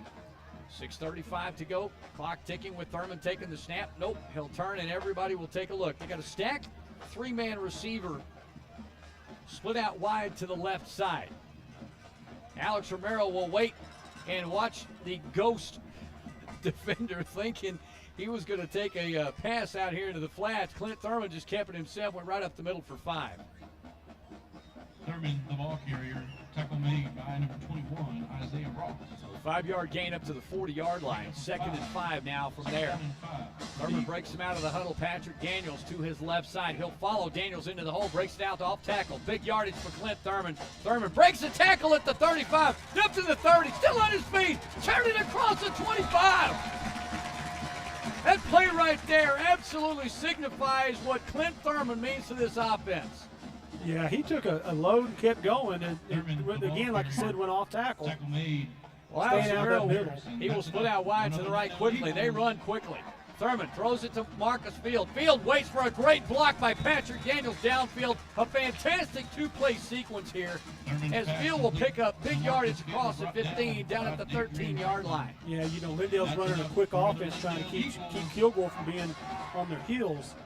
11-yard gain, 1st and 10 again. Lindale with back-to-back first downs. Handoff, Patrick Daniels straight up the middle, and he's got nowhere. They'll stop him for no gain, maybe a yard. 1st and 10 from the 14. They'll give Daniels a yard on the carry. I'm telling you, when you go straight up that middle, you got Peyton Christian set right in there along with Jackson Harris. It's tough to run in there. Well, they set up quickly again. Thurman takes the snap. It's going to be a free play. Going to the end zone. Field through his hands. And the flag comes down in the backfield, of course, on the line judge. And then a cap comes flying off from the linesman on the near sideline. Well, we're going to get an offsides, but then we're going to pass interference on the single receiver pass. Well, Field must have given up part of the back of his jersey to the defender.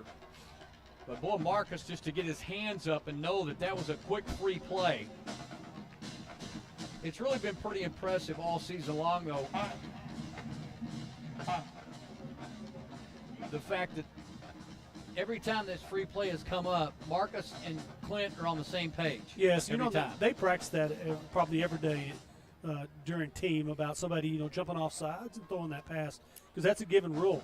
Teams will have this play that if they jump off sides, we're going to go for the deep pass because it's not going to matter if they intercept it. All right, we'll get the official call now from our referee. Penalty is declined. They're going to decline the offside penalty, and they'll take the defensive pass interference. Obviously, they'll pick up that automatic first down. It'll be inside the 5. So 1st and goal, Lindale Eagles from the Kilgore 2-yard line. And they jog on Carson Plunkett on this one. Pass interference penalty is accepted. 1st and goal for the Eagles from the Kilgore 2. So the pass interference penalty will be the second flag against the Bulldogs here in the second half. 2 penalties, 25 yards. 4:58 to go. Thurman will set him up. Man behind him is Devin Daniels. Daniels runs it in, touchdown. Devin gets the Eagles back on the scoreboard. Great series on offense for Lindale to come and score. Well, you got to love that. Devin Daniels, who turned out to be the inside the 5-yard line guy to go to. Seth Baggett will set up as the Lindale Eagles will punch it in for 7 here if Baggett can finish this extra point. And it's up and good. Eagles come back and answer the score by the Bulldogs, 35-14. Kilgore will come back. Lindale Eagle football continues with OnTheCall.net. Alfred's Tire Brake and Alignment is going all in with the 2022 Lindale Eagles. Safety first is not only common sense when it comes to your transportation, it should be the top priority anytime it comes to the overall protection of your family. Safety checks on your basic brake and tire conditions or need for maintenance on your AC system is paramount during the heat of the 2022 summer. Alfred's Tire Brake and Alignment puts the entire family name behind making sure you stay stress-free on the road year-round. You'll find tire replacements for all size tires, even lawnmowers. Lift kits and auto accessories are installed right there, and in some cases, while you wait. Alfred's Tire Brake and Alignment, Highway 69, 4 miles south of I-20, entitled Alfred'sBrakeandAlignment.com. Well, I didn't get that, get the yardage right, so I had to get clarification from Stuart Campion. It was a 16-yard run earlier that really was key for the Lindale Eagles by Clint Thurman earlier. It kept this drive alive and kept it going. Boy, it's hard not to get some motivation from your offensive teammates when you see a guy working that hard. It just seems like a little everyday guy. Seth Baggett gets set to kick. He'll kick it deep. It'll be returnable. It'll be taken by Chris Williams at the 3-yard line. He dropped the football, had to go back and get it. Great pursuit by the kick team, and they'll pull the Kilgore Bulldogs down at the 13-yard line. Well, you can't drop the ball on the kickoff, but Lindale loves that. The guys in blue love coming back after a great touchdown drive and giving their defense a good opportunity here. Yeah, they're going to start out about the 13-yard line. Lindale needs to make a stop on defense here, turn this whole thing around. Landon Sullivan comes off the bottom of that pile along with Patrick Daniels. And this is the third time tonight, Alan. You just don't see it very often, but it's a pretty big ball game, and now it's turned into a great rivalry because it's always a good matchup. But teams helping each other up off the field. Yeah, you always want to see that out of your team. Lindale, very good coach, great sports team. All right, well, our first look now at Roosevelt Rollins, who is on the field for his first time tonight. He gets the handoff. Rollins goes right up the middle. Plenty of running room. Will cross the 15 to the 20, up to the 22-yard line. Once again, we thought it was going to be kind of a 1-2 punch. They've said both of these featured backs throughout the season. Tackle made. May just be that, Ross is tired. Joe Richard came up off the line and was able to tackle him. Coming out of the huddle. Adrian Franklin thought he was going to split out to the left side. He's actually jogging off the field. They break out of the huddle and splitting out wide to the left, P.J. Wiley. Van Zant taking the snap. Little low snap, he'll hand off again. Crossing the 25-yard line, and Roosevelt Rollins will get it up to the 30. That'll be a first down for Kilgore as he picks up massive yardage again, 22 to the 30. Another 8 yards for Rollins. Rollins, once again, the ball carrier. Tackle made. Rollins is not as tall as Ross, but he has got some quickness on him. Well, he comes off the field now after a couple of carries, picks up a first down. And Ross back on the field for the Bulldogs. Lindale defense looking out at Christian Weidman in the backfield, along with Levi Thornton and Ryan Betts back there on the far side. Dalen Hines will split out on a receiver on Stoker, far left side. Van Zant taking the snap, hands off to Ross. Right at the middle, breaks a tackle, breaks another with the 35, breaking it outside. Gets tripped up that time at around the 45-yard line, but big yardage again. But that time, Christian Weidman had to come up from his safety spot to take him down. Well, Jake Curbo and Ryan Stant were both on stunts. Jake Curbo did a little X stunt going up into the B gap, and he turned back up and ran into the A gap on the opposite side from him. There was a little hole there. Well, they're just mounting up the first downs. Their sixth first down here in this third period. 2:58 to go, a 35-14 lead for Kilgore. Stacked receivers to the right side, the wide side of the field. Van Zant taking the snap, hands off. Ross coming near side, breaking the tackle. A couple of more blue jerseys will chime in, and he'll get pulled down finally at the 47, right there at the line of scrimmage. Well, I'm going to tell you, Ryan Stanton made that happen from the linebacker spot where he walked up on the line of scrimmage. He took on a block and made that guy stymie right there in the line, and that way the pursuit was able to make the tackle. Yep, Ryan Betts and Christian Weidman came in to help him late. And they bring him down for no gain. Maybe the first time tonight. Well, I think Lindale is starting to play games a little bit up front, trying to make something happen. Well, see if they can catch Kilgore on their heels a little bit here. As wide right goes Matthew Teiske on the short side of the field. Levi Thornton coming into the line of scrimmage. He'll blitz. Comes in, gets blocked. though. Ross will break a tackle at the 47. Still on his feet midfield. And outside he goes. 30, 20, 15, 10, 5. Michael Shannon has knocked him down, I think, at the 1 or 2. No, they're going to call it a touchdown. Well, Shannon made one heck of an effort diving for him, and looked like those knees went down around the 2-yard line trying to stop the touchdown, but it'll be a touchdown run by Ross of a bundle. Well, Stan, I thought, was going to make the tackle right there on the line of scrimmage, and he just couldn't quite get there, and so he takes a lunge at his feet and could not bring him down with those quick feet. Ross 211 yards on the ground now after that huge touchdown run. See Gary with the spot, and the kick is up, and that one is good again. And Kilgore again comes back. This incredibly strong offense and huge offensive line Just a little too much for the Eagles tonight right now. Minute 47 to go. We come back. Lindale Eagle football continues with onthecall.net. Hey, Doc Deason here, Lindale class of 1990 with Real Edge Real Estate in Tyler. You can find me online at docdeasonrealestate.com.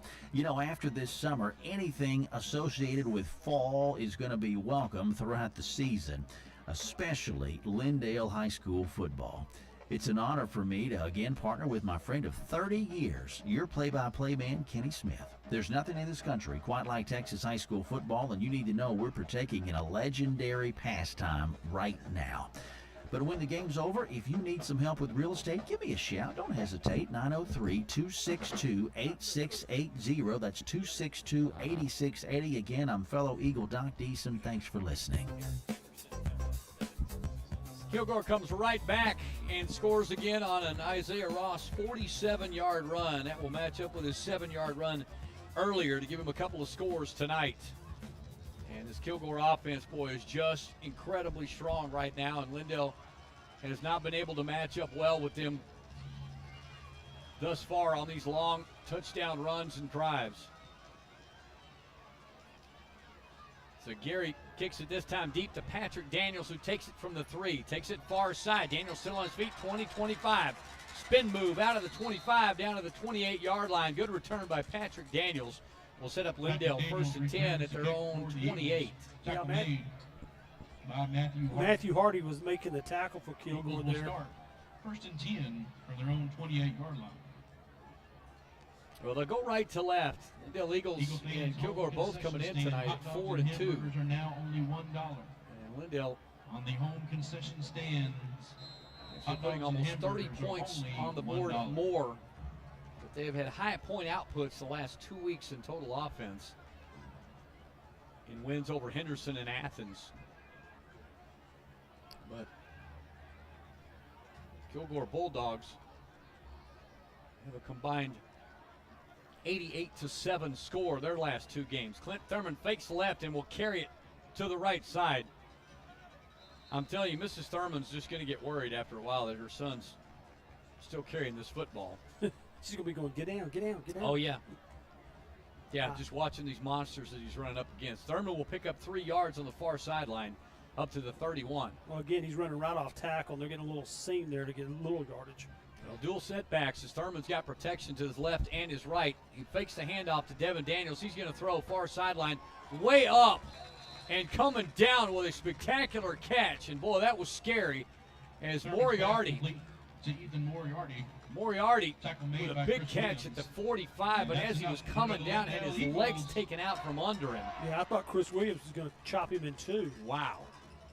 Great catch.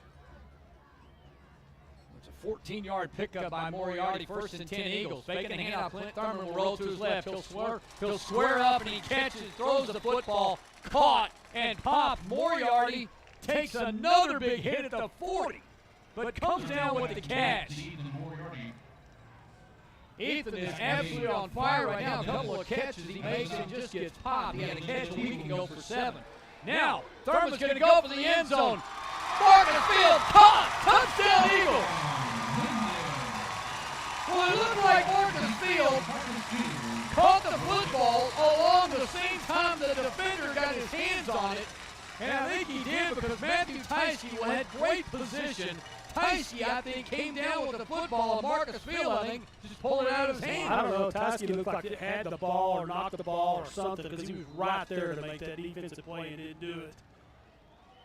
Well, you double up on the 2 fantastic Moriarty catches, and Thurman turns around about 4 seconds later and throws a touchdown to Marcus Field. That might be Field's best touchdown catch tonight, or excuse me, on the season. Extra point is up and good. And set back and gets them 7 back. 42-21, Kilgore over Lindale. We come back. Lindale Eagle football continues with onthecall.net. A showroom almost as big as a football field. Really? Office Barn in Tyler. A ridiculous amount of inventory at Office Barn. New and gently used office furniture. More desks than the Pentagon. Any style of desk imaginable. Desk as low as $50. Office chairs. Over 1,000 chairs in stock of all kinds from $20 to $2,000. Conference room tables. Biggest selection of new and used conference tables we've had in a long time. Low cubicle prices. Really stylish cubicles and workstations with space planning, delivery, and install. Office Barn in Tyler. We ship anywhere with next day delivery in East Texas. Buy it in the box and save even more. Discounts for nonprofits, veterans, and first responders. Between Tyler and Lindale on Highway 69. Across from the big American flag. Call or text us. It's the same number, 903-881-0340. Office Barn in Tyler. Office Barn. Thank you, John Longcry, for being a part of our broadcast and back in your hometown, Lindale Eagles. 36 ticks on the clock. A spectacular catch and run by Marcus Fields. Fields 7 catches. They're going to try an onside kick. Is it going to go 10 yards? We're not 100% sure. It may have gone 9. I think he missed the ball. I think it was going to be an onside, but I don't think he hit it full force, and because he turned around to look for it too. Well, Seth is grabbing the tee and coming off the field, and it looks like they're going to give it to Kilgore, and unfortunately, Cade Hoddy is now limping off the field, and he will stay on the field. Boy, he got up a little gimpy on that right foot, and now they'll call him off. And trainer's going to look at him. Probably tweak that ankle a little bit. Miles Miller will jog onto the field on defense right now. Illegal touching. Okay, they're going to call Lindale for illegal touching. Well, this referee's mic is rough tonight. Sounds like he's got a little bit of a cold. Marcus Field with 7 catches, once again, 111 yards receiving. Plus that 40-yard touchdown reception. Marcus' 6th touchdown of the season. Van Zandt will hand off and bullet through the hole and breaking a tackle at the 45. And finally, they're going to wrestle down Roosevelt Rollins. And a flag comes down at the end of this play. And normally where you might see a little face mask, there was a bit of a pile of scrum at the 41-yard line. And linesman will come in and hand him the verdict. And it will be a face mask call against Lindale. It'll be at the end of the run. So we'll see if they're going to mark that off 10 or they'll mark it off 15. They'll go 15. Kilgore blocking everybody down, pulling backside tackle and kicking out. And their running back's able to run in a little crease there. Well, they don't waste a lot of time hitting that hole either. No, they're very, very quick. First down and 10 for Kilgore. Okay, now there's 7 Kilgore coaches coming out on the field to call the play. That's crazy. I love participation, but man, that might be taking it a little bit. Clock going to roll down. They're going to try to get a playoff before the end of the third quarter, and they're not going to do it. 42-21. Lindale Eagles trailing Kilgore going into the fourth period, and we come back. Lindale Eagle football back next on thecall.net. If you're looking to advance and improve your baseball or softball skills and overall game with the hopes of moving on to the next level, Marucci Elite East Texas is the premier select organization to do just that. Hi folks, I'm Derek Kraft, current minor league pitcher for the New York Yankees and coach for Marucci Elite. Head coaches Mike Holochuk and Jeff Casey take over 35 years of coaching experience to the field each year, showcasing East Texas's finest baseball and softball talent. Marucci Elite East Texas has proven itself to be the best at directly focusing on player development and the recruitment of its athletes. You can follow them anytime and learn more about Marucci Elite East Texas through Facebook, Instagram, or Twitter at METXETX. That's METXETX for Marucci Elite East Texas. I know you don't want to wait until the fourth quarter, to make something happen or to find some kind of, juice or momentum or something, Alan, but obviously fourth quarter in the history of Lindale Eagle football has kind of been a big quarter anyway, but they've got to figure out a way. Defensively, make a stop first. Offensively, get the energy back on the offense. Yeah, they tried that little onside kick. It just didn't go quite 10 yards, but trying to make a little magic happen there to get the ball back. Well, Kilgore football, 1st and 10 from the 25-yard line. And Van Zant will set him up with lone setback. Rollins to his right. He'll hand off. Rollins straight up the middle, trying to get a little burst of speed. And this time,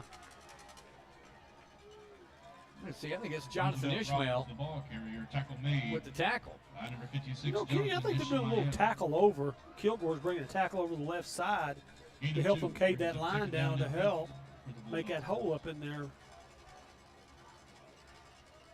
Well, Ishmael took advantage of whatever spacing he found right there and making a tackle for only a 2-yard gain for Rollins. These guys are so fast. They will match up the same next week against Chapel Hill, as Lindale will see a lot of the same speed and athleticism we are seeing here tonight. Rollins gets a carry and gets wrangled down that time by Carson Plunkett. Plunkett met him in the hole immediately as well. By Carson Plunkett.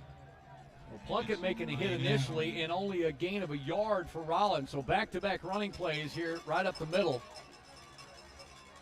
Either somebody blew an assignment there or Carson Plunkett got a good jump on the line of scrimmage. Yeah. Well, Carson rode that horse, too, yes, because he did. Rollins tried to whip him around backward, and Plunkett got whipped around himself but held on. Well, 3rd and 8 from the 24-yard line. Kilgore going right to left, set up trips receivers to the left, and now we'll move Dadrian Franklin off to the right side. Van Zandt waits for him to get set, and now their clock is about to stop to go to zeros, and Clint Fuller will spend a timeout with 10:28 to go. So timeout on the field with Clint Fuller with a 42-21 lead right now. You know, where you're trying to get a little too fancy out there, you know, and moving those guys around, getting a little time problems. Quarterback's not happy. He's trying to tell him, come on to play. Well, I was curious if he was more angry at the sideline or the fact that it looked like Franklin was taking his time to get set. Could be, because he lined up on the wrong side and had to go over to the opposite side. I don't think there's a lot of wide receivers that pay a lot of attention to the play clock. So he may not even been looking over there, but coaches were, looked like they were yelling at him. You and I wouldn't know that because they didn't have play clocks when we played. No, well, they didn't have 300-pound defensive linemen either. So, yeah, we had more sense than that. Roosevelt Rollins comes in to the left side of Van Zandt.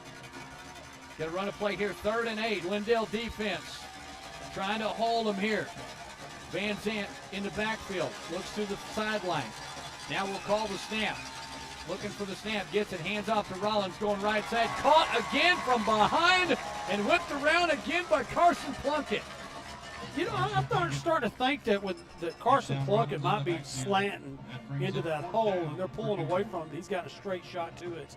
Well, boy, when you got a couple of speedy backs and you get Carson Plunkett catching you from behind, he's got to be. I'm gonna have to keep an eye on that this play because they got to be playing some games up front. Well, they're going to try a 42-yard field goal. As Gary has already missed one from 40-plus yards. He will try one from the 42-yard mark. They'll set the ball down at the 32-yard line by holder Derek Williams. Kick is up. If it is straight, it might make it, and it's just short. So no good as Gary will pull it a bit again.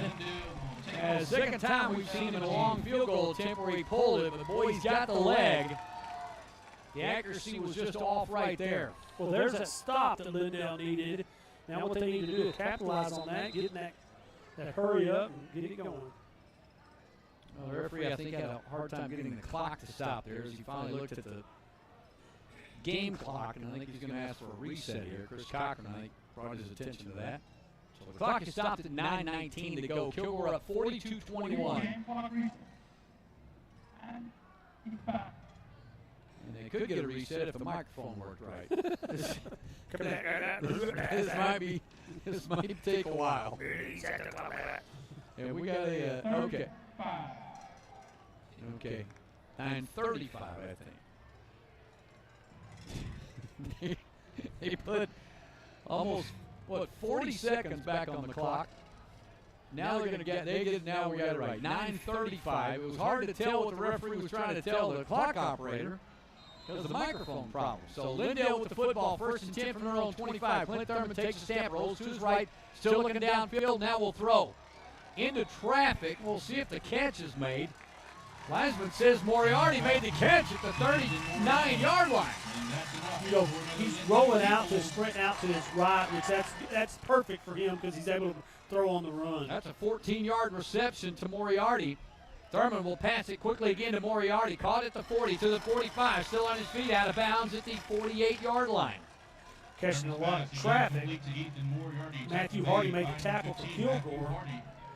Brings up a 2nd down and short for the Eagles. They're going to see it 2nd and short by about a yard, even though the yardstick is right where the nose of the football is. So 2nd less than a yard.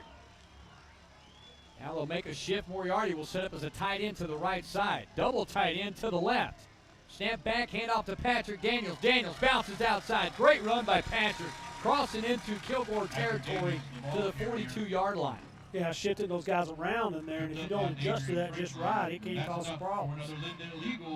They will work quickly. 2 receivers to the right side. Clint Thurman takes a snap. Daniels will stay in to protect. Thurman going to throw it. Got a man open. Caught. 30, 25, 20. Field. 10-5 touchdown. Marcus Field with his 2nd touchdown of the night to match that 40-yard reception touchdown. Field will stay in. Looked like they may want to go for 2, but Seth Baggett already on the field. You know, Lindale took off in a hurry. I don't think Kilgore, I know up front on the tackles and the linebackers, I don't think they were lined up correctly when they ran that play. Well, Marcus with the catch, he turned and avoided a tackler and took it the distance, 25 yards more for the score. Thurman puts it down. Seth Baggett. It's partially blocked, and it goes over the crossbar by about a couple of inches. So the Eagles will tack 7 more on, 42-28.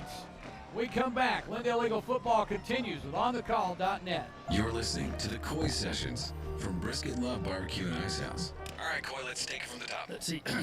Brisket Love Barbecue and Again. Brisket Love Barbecue and Again. Brisket Love Barbecue and now that Again. Texas Monthly twice in a row said we're some of the best barbecue in East Texas, so we want you to come see us. Remember, you stay for the food, you come for the experience. I think we got it. Brisket Love Barbecue and Ice House. Yeah. Maybe not.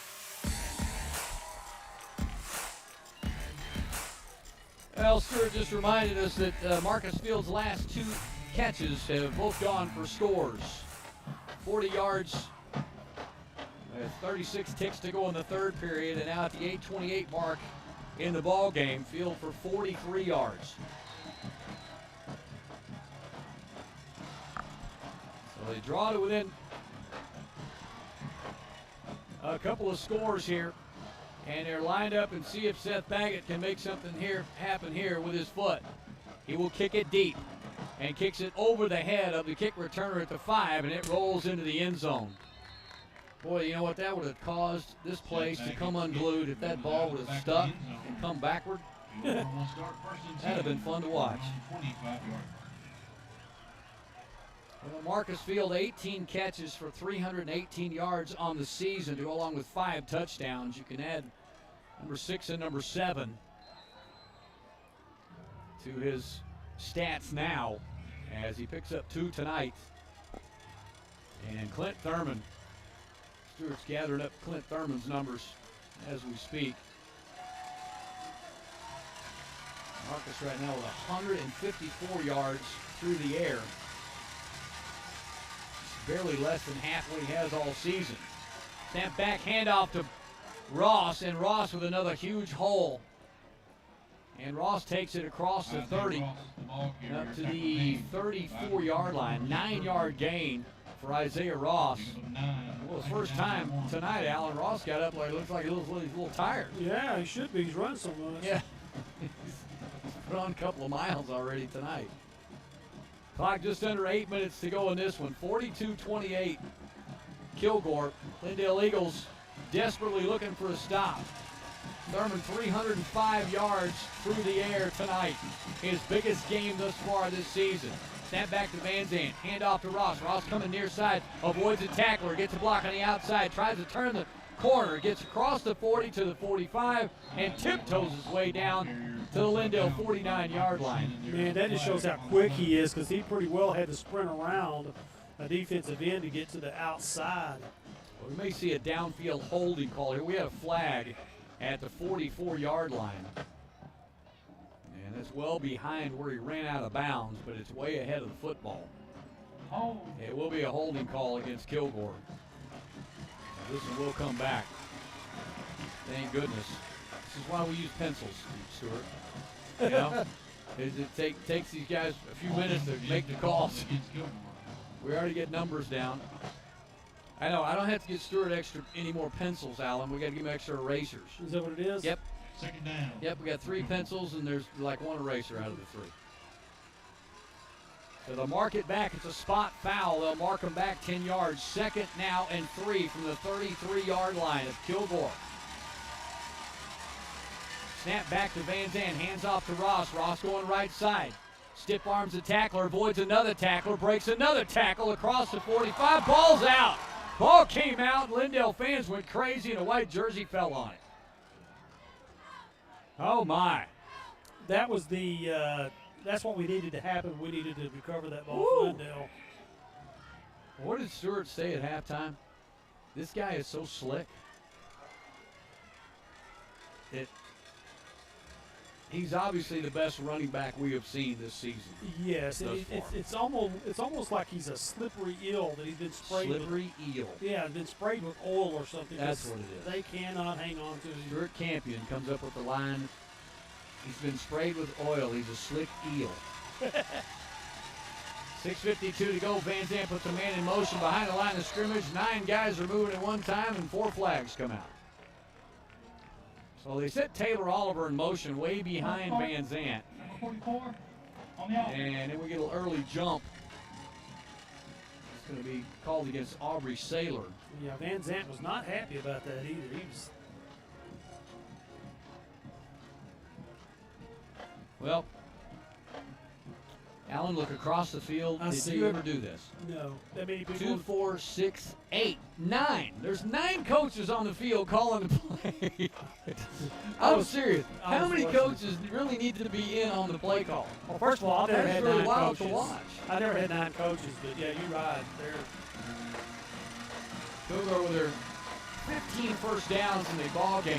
A couple of those by penalty. Hand off to Ross. Going to go far side. Shannon trying to chase him down. Turns the corner and gets tripped out of bounds or knocked out of bounds on the far side. Shannon was the one in pursuit. And he was the one that ended up, I think, getting knocked out by Levi Thornton. Just caught a shoulder.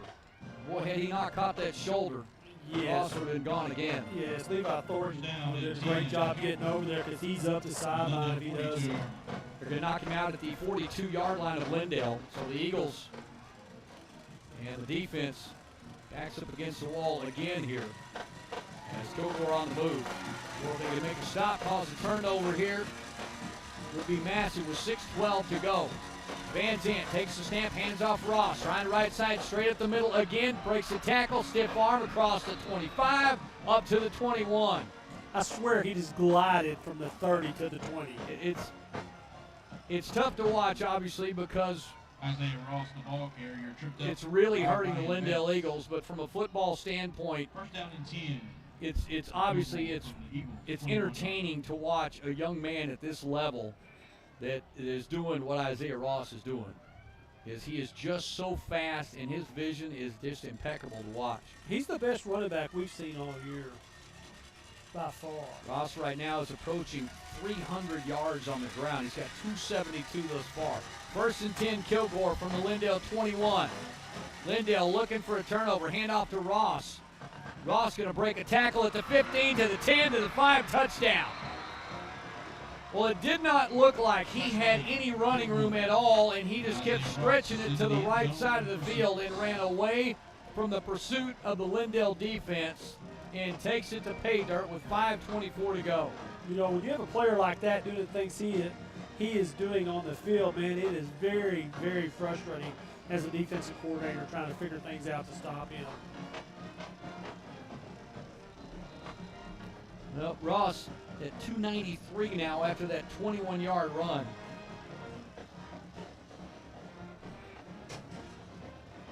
Snap is back, hold is down, and the kick is good by Isaiah Gary. And Kilgore getting their 7 right back. They give and they take. 49-28 Kilgore. We come back. Lindale Eagle football continues with OnTheCall.net. You know that old saying that a man's number one job is to protect his family? Well, that's exactly what my dad had in mind when he founded Beeler Roofing in the late 1970s. Well, now it's 2022 and it's still the backbone of why Beeler Roofing continues to take care of families and businesses' new roofs, full roof replacements, and even simple roof repairs. We still welcome a good old personal phone call to set up a free roof assessment. And we take a lot of pride and enjoyment from making our customers feel better about being home. Plus, we can even help you navigate the insurance process. This is Brooks Beeler, Lindale class 1989, and very proud to support your Lindale Eagles again this year. Find us on the web at BeelerRoofing.com or call us at 903-347-8484. Beeler Roofing, our family protecting your family from the top down for over 40 years. Well, a few different alignments going on here in the second half, but the Lindale defense has not been able to capitalize on hardly any of that against a much more powerful and a lot of weapons for this Kilgore offense. Lindale Eagles will get the football back. Patrick Daniels will take it at the 1-yard line. He'll return it. Coming back right up the middle and runs into nothing but white jerseys at the 13-yard line. Well, that was a quick return, but boy, Patrick had a deck stacked against him there, taking it right at the 1-yard line, and boy, just nobody in front of him to help. Patrick Daniels returns the kick for Lindale. Tackle made by number 40, Isaiah Waters. So Eagle football with 5:18 going this one down, 49-28. First and 10. Kilgore scored 56 a week ago against Jacksonville and 32 a week before that in a 32-0 shutout of Palestine. They are definitely a scoring machine. Well, unfortunately, they have not taken any substitutions out on this defensive line. They've got all 4 Randy Whites right down there taking on 4-point stands. All 4 Randy Whites. That's crazy. Yeah, Randy White, Reggie White. I think he's on the outside there. Snap back to Thurman. Going to roll to his left. Short side of the field. Going to throw complete to Landon Sullivan out of bounds at the 21-yard line. Sullivan continues to rack up the yards and receptions here the last couple of weeks. Sullivan will pick up 8 on the carry, 2nd and 2.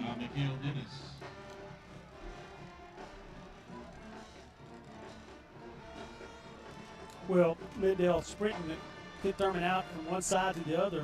Trips receivers are going to inside handoff to Patrick Daniels, and unfortunately, boy, it was going nowhere because Jackson Harris brought him down in the backfield. Harris was about to run by the play, but he was the only one close enough to see Thurman tuck that football into Patrick Daniels' gullet.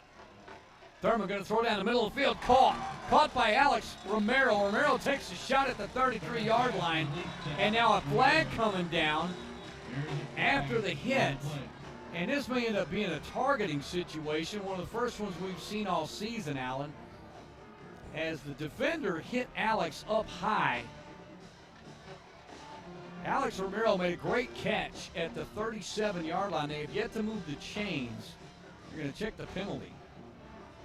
You know, Lindale doing a good job of stretching the field to making some openings in there to throw the ball. You know, I really didn't think he was a helmet-to-helmet type thing. No, it just looked like he came in with his. Yeah, they're waving it off. Okay, they're going to wave it off now.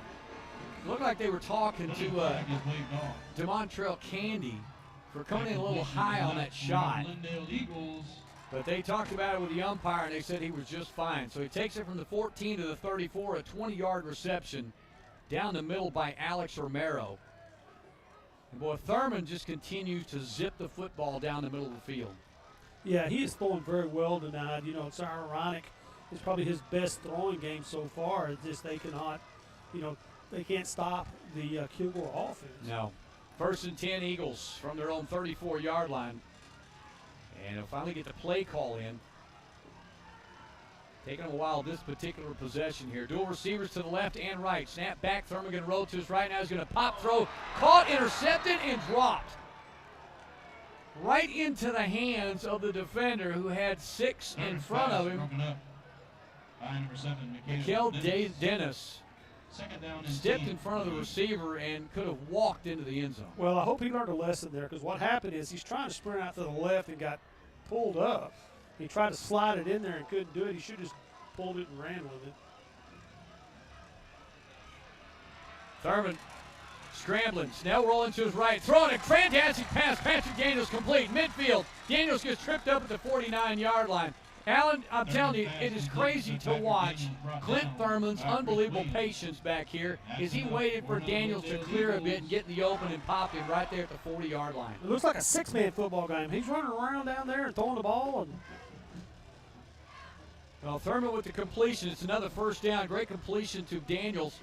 And Thurman stays in the pocket. Now he'll run up the middle. Got some running room to the 45-40. Bounces outside. Stays on his feet. Breaks the tackle and down at the 35. He took a shot at the knees by Mikael Dennis. And now we got a flag down. It looks like back. And this one's coming back. Another crazy, aggressive run by Clint Thurman. And it's going to be all for naught. Well, he's getting a little pressure back in the backfield that time as he dropped back to make the pass, saw it open up the middle, and just took off. Number 53, replay first down. Well, microphone works fine when Corey Watts gets called for a hold. How horrible is that? Thurman with 350 yards through the air right now. So Watts gets caught for the hold. They'll brack him back 10 yards. So 1st and 20 now from the 41-yard line. Romero in motion. Thurman takes a snap, rolls to his left. He'll throw left, and Romero tries to turn upfield before he caught the football. Well, they're trying to flood those zones on sprint out passes. They're taking the guy deep, guy mid, and the guy out in the flat. They're trying to flood it, trying to find that open receiver. 3:57 to go in this ball game. Kilgore with a 49-28 lead over the Eagles. Lindale trying to muster some late quarter heroics here after a couple of spectacular catches by Moriarty. The last possession. Daniels with a great catch across the middle. Romero with a fantastic catch before he got popped. Moriarty in motion, takes a fake handoff. Thurman now going to roll to his right, gets a block, still on his feet, trying to throw. He'll throw as he gets hit and whipped down pretty hard. And Clint Thurman always gets up and just runs, sprints back to the huddle. Well, he started taking off to the right, looking for some space to throw the ball, and DeMontrell Candy was chasing. I was going, Clint, you better throw it because he's going to chase you down. Everybody seems to be faster in white jerseys. Kilgore Bulldogs get a shot on Clint Thurman just as he releases the pass. It's incomplete. 3rd and 20. Now he'll throw into the flats off the fingertips of Landon Sullivan, and that one just got away from Clint a little bit high on Landon. As well, when you're throwing to your left and you've got a receiver heading to the sideline left, well, you got to hit a pinpoint pass on that one. Yeah, there wasn't anybody on him, but I tell you, some of the biggest scares in the world is when he's got a person on him. If you underthrow that, it's touchdown the other way. Thurman's incompletion, 4th and 20. They'll get a free play on the jump out of bounds or offside. And getting hit out of bounds. Oh my. Ethan Moriarty. Okay, Moriarty caught that football? I sure thought he was out of bounds. Well, I did too, but they called him in at the 35. Yeah. Oh my gosh. Well, the linesman called a complete pass at the 35-yard line, but I think most everybody, well, I know all of us up here. Penalty is declined. First down. Well, that is a crazy free play for the Lindale Eagles as they get a spectacular catch. Obviously, Ethan Moriarty, we didn't actually see it. Looked like he was way out of bounds. They give him the completion to the 35-yard line. Make it to 36. 1st and 10 Eagles. And about the time they were going to change the play, Marcus Field made a little bit of a jerk on the far sideline, so they'll back him up 5 after the completion. False start. Number 6 on the offense. First down. Man, back to that Moriarty catch. I don't know if any of us saw him catch the football. He must have put that toe down right at the edge. He's right now 8 catches, 110 yards. So massive nights for a lot of Lindale Eagles, playing a pretty darn good football game tonight, even though they are down. Fake handoff. Clint Thurman works his way into some freedom. And great defensive play, and a bat out of the hands of Alex Romero. Downfield by Zaylen Stoker. Romero had about a step on him. Stoker made up that ground at the last minute and just slapped the ball out of his hands. Thurman, again, throwing a good ball tonight. Yeah, showing how quick he is. And like you said, he broke on that ball and just stuck his hand down and knocked it down away from him. Trips receivers left side on the wide side of the field. Thurman will roll to that side. He's got to give up the football. He avoids a tackler coming from behind him. Throws a pass over the head of the defender and can't get it into the hands of Moriarty. I tell you, Clint Thurman had a Gale Sayers move right there. He had a guy bearing down on him coming from behind, and he stepped in front of him without even knowing he was behind him. Jacob Carruthers just whiffed on air, and Clint worked his way around and came back the near side and almost completed an unbelievable ball to Moriarty downfield. I'm impressed with his presence, knowing where the line of scrimmage is. 3rd and 15 from the 39-yard line. Daniels in motion. Stays in the slot. Thurman going to throw it down the middle of the field. Caught and dropped that time by Daniels. Defender may have had a hand right inside there, but boy, Daniels got down, worked his way right in front of Matthew Hardy, who broke up that play, I think, with maybe a little fingertip. Yeah, it was either him or Stoker. One of them put that hand in there and knocked that ball away. Well, it sets up Lindale, boy, after some exciting plays downfield. And that crazy blind ghost catch by Moriarty, but they're faced with a 4th and 15 from the 41. Thurman will go for it on 4th down. He'll throw it near sideline. It's caught at the 20-yard line. Did he get his feet down? Catch is made, first down. Thurman's pass complete to Ethan Moriarty. Complete to Ethan Moriarty again. He is having a monster game tonight. Well, good job by Moriarty getting enough for the first down when he broke his route off. Well, the Lindale crowd is not quite as abundant as it has been all night. Was curious where we were getting the energy. And Thurman's pass intended for Landon Sullivan Falls. some of them have seemed to have found their way to the exits. But the Lindale Eagles have not quit yet. 3:11 to go, down 49-28 and still moving the football. Thurman sets him up after the incompletion, 2nd and 10. Takes a snap, follows his blocker through, now bounces outside, gets all the way up to the 16-yard line before he is wrestled down. About 4 yards further back. Waters with the tackle, quick snap. Clint Thurman going to throw up into the flats, caught at the 13 and driven out of bounds. Well, Kilgore never fails to make sure they make the tackle. Waters will tackle Landon Sullivan, who makes that catch. Downfield, but they're back at a 4th down situation here. I think Isaiah Waters is only a freshman for Kilgore. Pretty good player. 4th and 3. Thurman takes the snap, trying to get it to the 10-yard line. Did he make it? They're going to mark him down right at the first down marker. We'll see if they're going to wave the flag, or wave the. They're going to say first down. So 1st and goal from the 10-yard line as Clint Thurman gives him another opportunity here to score with 2:21 to go.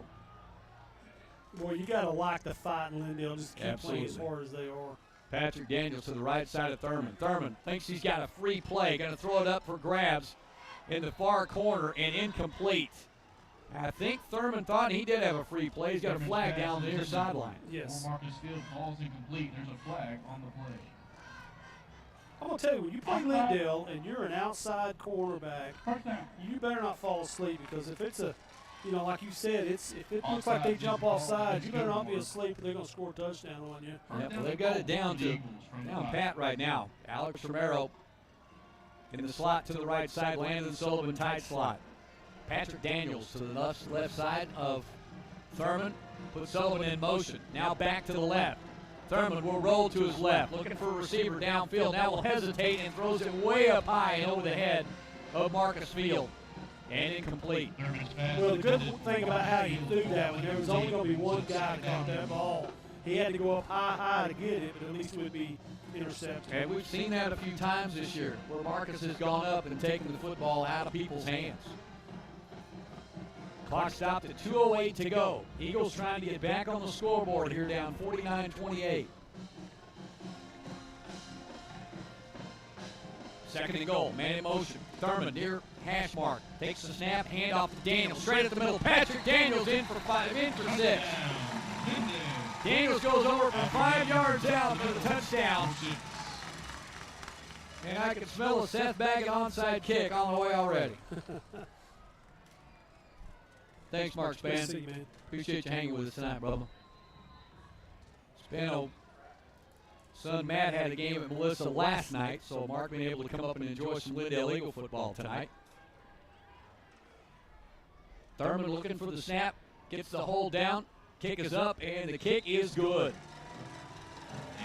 So Seth Baggett will tack on the extra point, 49-35, 2:05 to go. We come back and listen to Lindale Eagle football on thecall.net.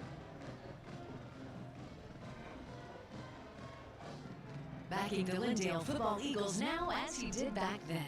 Eagle Chiropractic is owned and operated by former Lindale Eagle Center, Dr. Shane Allen. A class of 1989 graduate, Dr. Allen is an expert in chiropractic and nutritional health counseling. His expertise in these areas assist him in helping patients reduce and even eliminate migraine headaches, neck pain, back pain, and joint pain of all levels, both acute and chronic. Eagle Chiropractic offers therapeutic exercises, nutritional supplements, and analgesic creams, along with educational consultations and follow-up to assure continued support and confidence in a healthy lifestyle that is pain-free. Eagle Chiropractic, Highway 69 in Lindale, open Monday, Wednesday, Friday, or Saturdays. Call for an appointment and consultation at 903-881-5172. Eagle Chiropractic, making people better every day.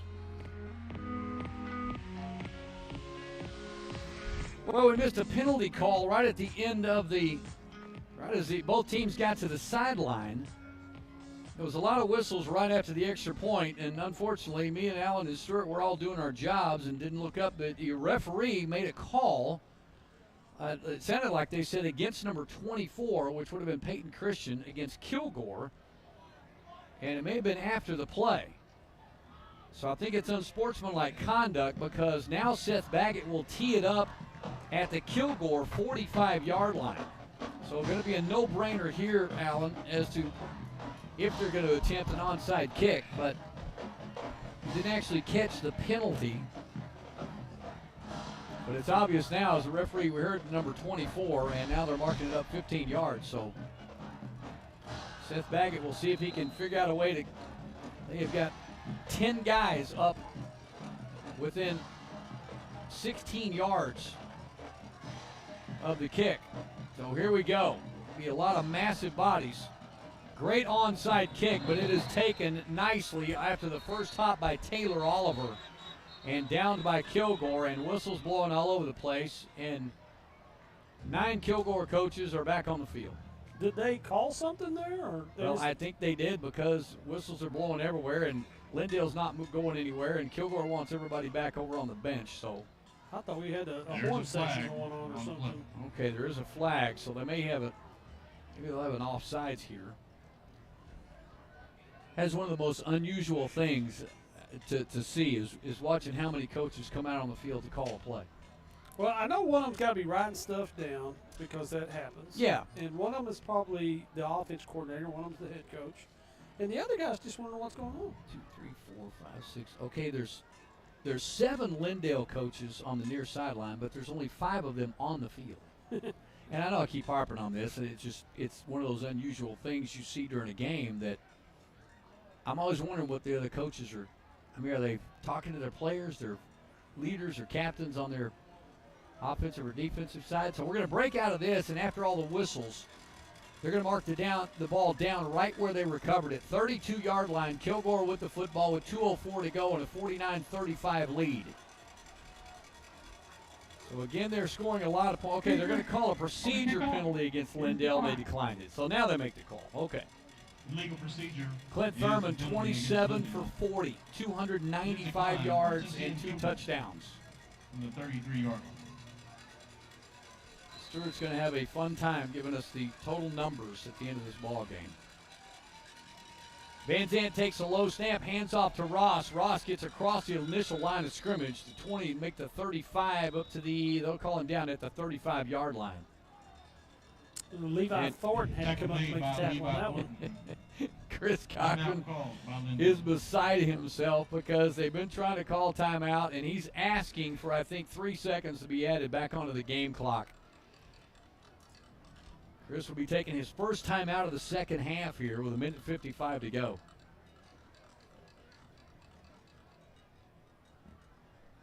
So, Kenny, I understand that Kilgore and Lindale, they've always had a pretty heated, not heated, but pretty big rivalry between the two of them, back and forth wins through the years. Well, I don't know if this is one of those things you categorize as heated or a rivalry.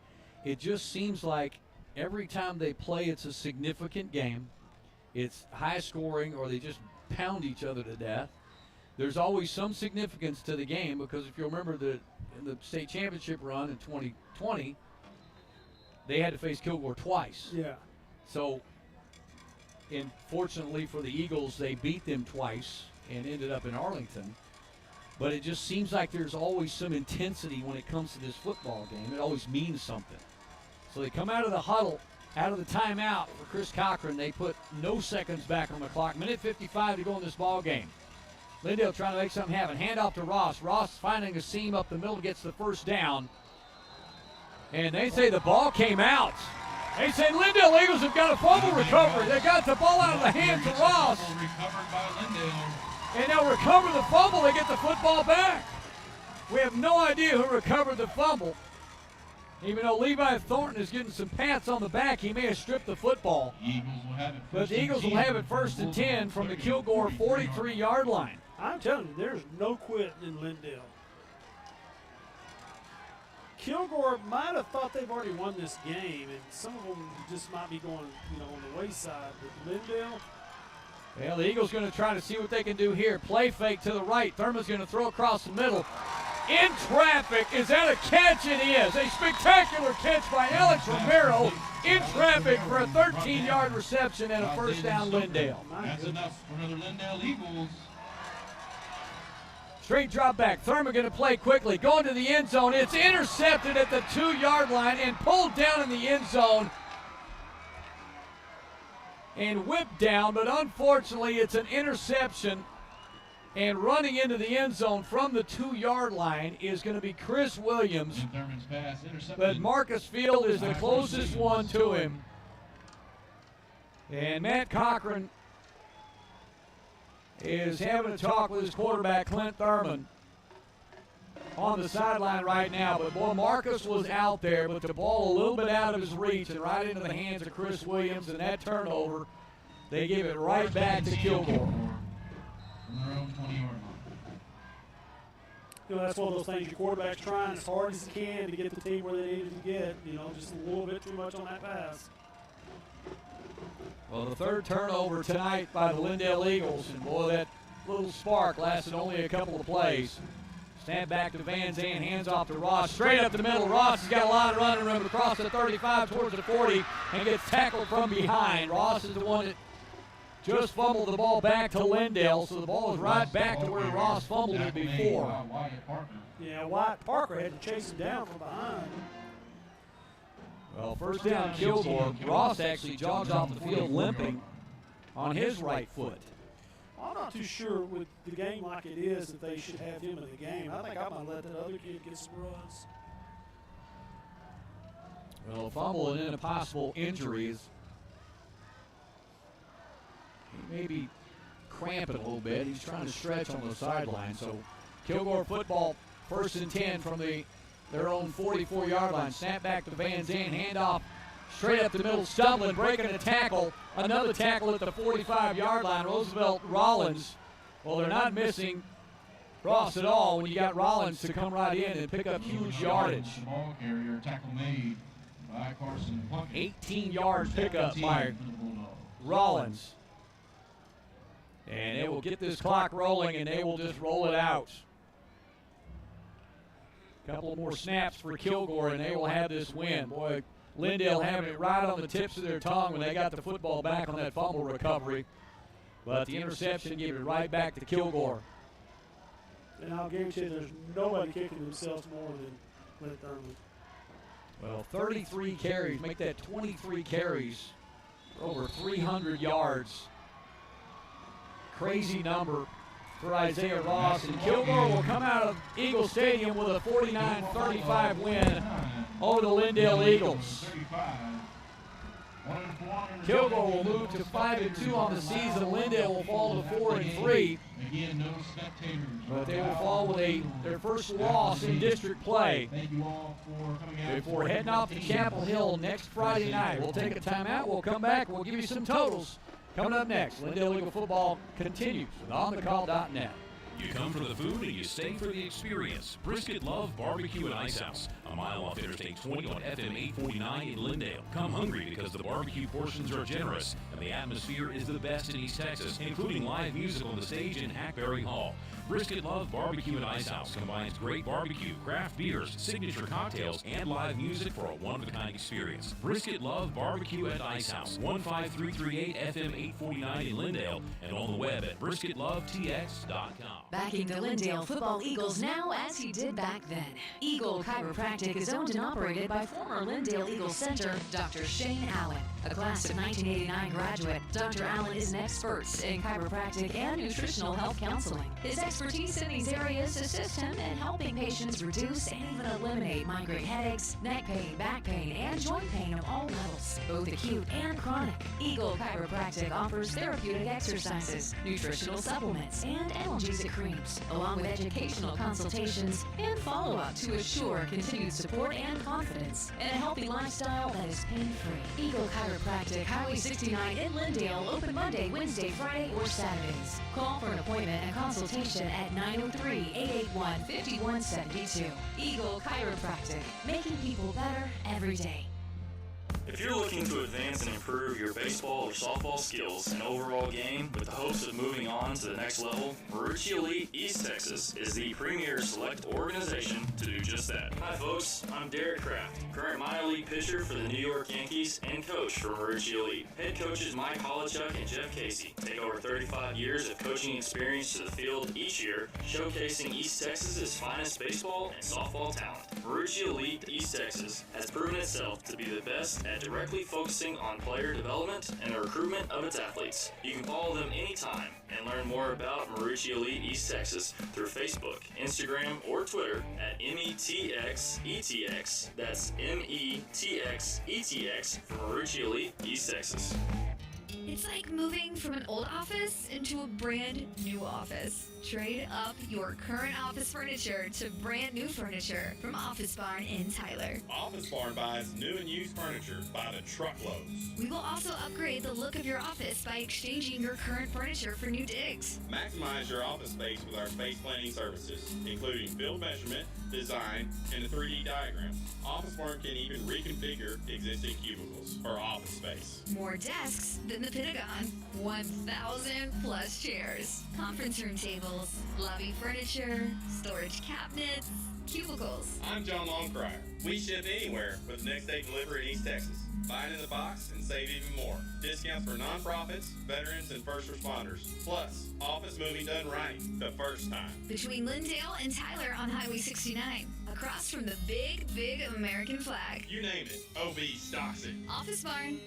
The summer of 2022 has been tough on everyone, especially those that were without a top-performing HVAC system. Rose City Air was created by Will Decker and Heath Willingham after they experienced plenty of too little, too late scenarios. With two objectives in mind: service and educate consumers on the most efficient ways to maintain a healthy AC unit correctly the first time and eliminate the anxiety of second and third opinions and repairs. Rose City Air takes the time to show you the complexities of maintaining a top-notch HVAC system while the estimate and assessment is being done. Rose City Air's free estimates, 24-hour no-hassle emergency services, low-cost maintenance agreements, and discounts for veterans, first responders, and and educators are why Rose City Air wants to service your home or business whenever the need arises. 903-630-4343 or go to rosecityairtx.com. You know that old saying that a man's number one job is to protect his family? Well, that's exactly what my dad had in mind when he founded Beeler Roofing in the late 1970s. Well, now it's 2022 and it's still the backbone of why Beeler Roofing continues to take care of families and businesses' new roofs, full roof replacements, and even simple roof repairs. We still welcome a good old personal phone call to set up a free roof assessment,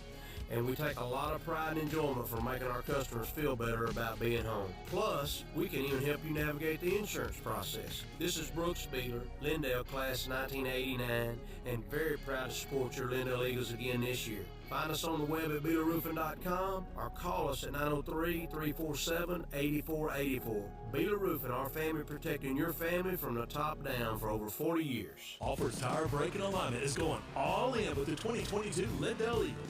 Safety first is not only common sense when it comes to your transportation, it should be the top priority anytime it comes to the overall protection of your family. Safety checks on your basic brake and tire conditions or need for maintenance on your AC system is paramount during the heat of the 2022 summer. Offers Tire Brake and Alignment puts the entire family name behind making sure you stay stress-free on the road year-round. You'll find tire replacements for all size tires, even lawn mowers. Lift kits and auto accessories are installed right there. And in some cases, while you wait, Alford's Tire Brake and Alignment, Highway 69, 4 miles south of I-20 in Tyler. AlfordsBrakeandAlignment.com. Hey, Doc Deason here, Lindale class of 1990 with Real Edge Real Estate in Tyler. You can find me online at DocDeasonRealEstate.com. You know, after this summer, anything associated with fall is going to be welcome throughout the season, especially Lindale High School football. It's an honor for me to again partner with my friend of 30 years, your play-by-play man, Kenny Smith. There's nothing in this country quite like Texas high school football, and you need to know we're partaking in a legendary pastime right now. But when the game's over, if you need some help with real estate, give me a shout. Don't hesitate. 903-262-8680. That's 262-8680. Again, I'm fellow Eagle Doc Deason. Thanks for listening. Thanks so much, Doc, and thanks everybody for listening to our broadcast tonight, being a part of what we have going on here. Kenny Smith, along Coach Alan Phillips and Stuart Campion, who's got humongous numbers for us tonight. But Alan, obviously, tale of the tape is Kilgore's a pretty darn good football team, and it's very difficult to just bring in your best and play up to their level as far as their overall talent. Kilgore's the best team we've seen all year. You know, their talent-wise, their line, their skill people, the best thing we've seen. I will say this for Lindale, they never gave up, Kenny. They always fought to the very end, and I was very impressed with that. I think we also saw the emergence of a passing game tonight because it looked pretty good. It looked really good tonight. And, you know, defensively, they just could not stop the running. So, you know, tough loss, but you're going to have those. You just got to fight back. And I'll tell you what I'm impressed by. I don't know if you noticed this, Kenny, but the coaching staff had their players down there, and we're hugging on them and talking to them. No butt chewing, no, you know. It's like, hey, we got this. I think it probably went on during the game a little bit. But yeah. But afterward, that you have to. Okay? Yeah. But afterwards, I've said this many times. I know people, but I've been a coach for a long time, and I'm very impressed with these Lindale coaches. Yeah, I know, and I really think in your heart, because we're not just here to call the game. We're here to make relationships and enjoy the entertainment kids bring us and everything. But this makes you want to get back in because you're finally getting a chance, Alan Phillips, to see one of these coaching staffs that you desperately your entire life wanted to be a part of. Yeah, and it's right here in front of you. You are right about that. Is that, you know, I always prided myself on being a certain type of coach and wanting my own kids to play for certain coaches. Yeah. I would have loved for my kids to play for Lindale coaches. Yeah, and you know as well as anybody, there's no way you can compliment a coach more than to say that. No, because and I'm gonna tell you something. You've got good coaches, you got bad coaches, just as if you good people, bad people. But a good coach can do more for a kid than, I'm telling you, they just have so much influence on a young man's life. Well, speaking of influence on a young man's life, I've been a much better man since Stuart Campion moved in across the street from me because his sister's a fantastic cook. So I wouldn't know because I have never had any of the Well, let me tell you something. All you got to do is tell Maria that you're hungry, and she will cook you a gourmet meal. Did I just hear a shout-out? Yes. I just heard a shout-out to my sister. Yeah, to your sister. This is not Sean of Fawn and Sean. or Fawn of Sean and Fawn. So this is She's only lived here 2 months, and she's already fed Kenny probably 4 times. Oh yeah. Well, you're at like a complex over there. Oh my gosh. But, like 4 houses, a compound. Compound. Yeah. That's what We got a professional cook. All fenced in with guard dogs. That's what I was fixing to say. Yeah. Bigfoot sitting over there also. So I'm telling you. Speaking of Bigfoot, we're done playing the Kilgore offensive and defensive lines this season. So, Stuart, you've been pretty darn busy tonight because you've had the most active role tonight trying to keep up with these numbers. Let's look over them real quick. Well, let me throw some numbers at you then. Clint Thurman has been the big guy on. He's 5'11", weighs 160. He takes a beating and gets right back up. And yet he's gone ahead and he's thrown the ball 41 times tonight for 28 receptions, 41 throws, 409 yards, 2 touchdowns, 2 interceptions. Then he's gone ahead and ran. He ran more than anybody else did. 14 times, 59 yards, and also had a touchdown on the ground. So as we go on, Devin Daniels, 5 carries, 9 yards, 1 touchdown. Wow. Patrick Daniels, 10 carries, 46 yards with a touchdown. So we only had 3 guys running the ball, and you can see that defensive line really stopped everybody. As of receptions go, Marcus Fields, 8 catches, 154 yards, and 2 crazy TDs. game for that guy tonight. Yes, he did. He had a couple of, he had a 40 and a 43-yard touchdown reception. Patrick Daniels, 1 catch for 17 yards. Ethan Moriarty, 10 catches, 152 yards. And then we have Landon Sullivan, 3 catches for 21 yards, and Alex Romero, 7 catches for 72. I really don't want to go ahead and get into the numbers for Kilgore, but I will. Just brace yourself. Listen to some of these numbers. Isaiah Ross carried the ball 23 times. He averaged 13.9 yards per carry for 320 yards, 3 touchdowns, and he also had the fumble. So that, not that that's a big deal. Then Rollins, 5 carries for 44 yards. And then the quarterback, who has been their normal guy that throws like crazy, Van Zandt, only 3 carries, 18 yards, a touchdown. And he threw 12 times, 8 receptions, 74 yards, and 2 touchdowns. And then one guy, I'll go ahead and it's Matthew Tavisky, 2 catches, both of them 21 yards, 2 touchdowns. So yeah, crazy offense tonight for both teams. It was big plays, chunk plays. Yep. Next week, Alan, they're obviously going to have to be in the same mindset next week because Chapel Hill's got a lot of firepower. They got a lot of offense, and let's look at that real quick.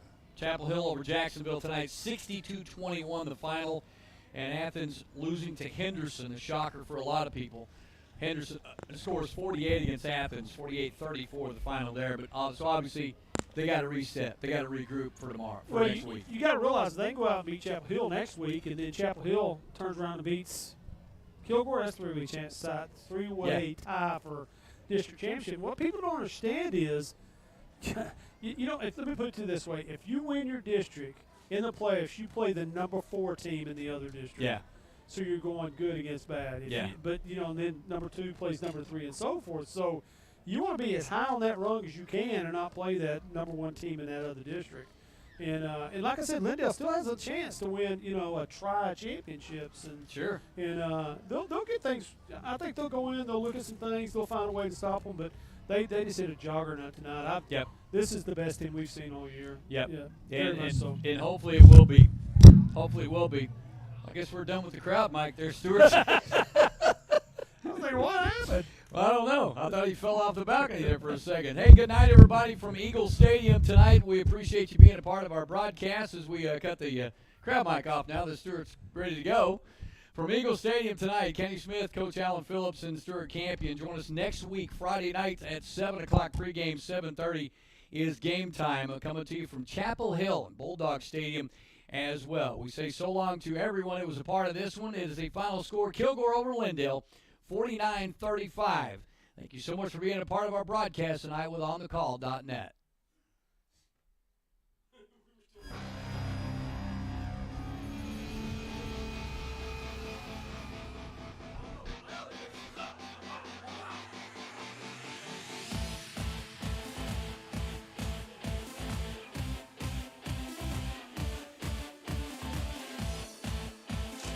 Tonight's broadcast of Lindale Eagles football is brought to you by Rose City Air, Ironworks Web Design, Albert's Tire, Brisket Love Barbecue and Ice House, Root Construction, Eagle Chiropractic, Beeler Roofing, Marucci Elite East Texas, The Office Barn, and Doc Deason Real Edge Real Estate.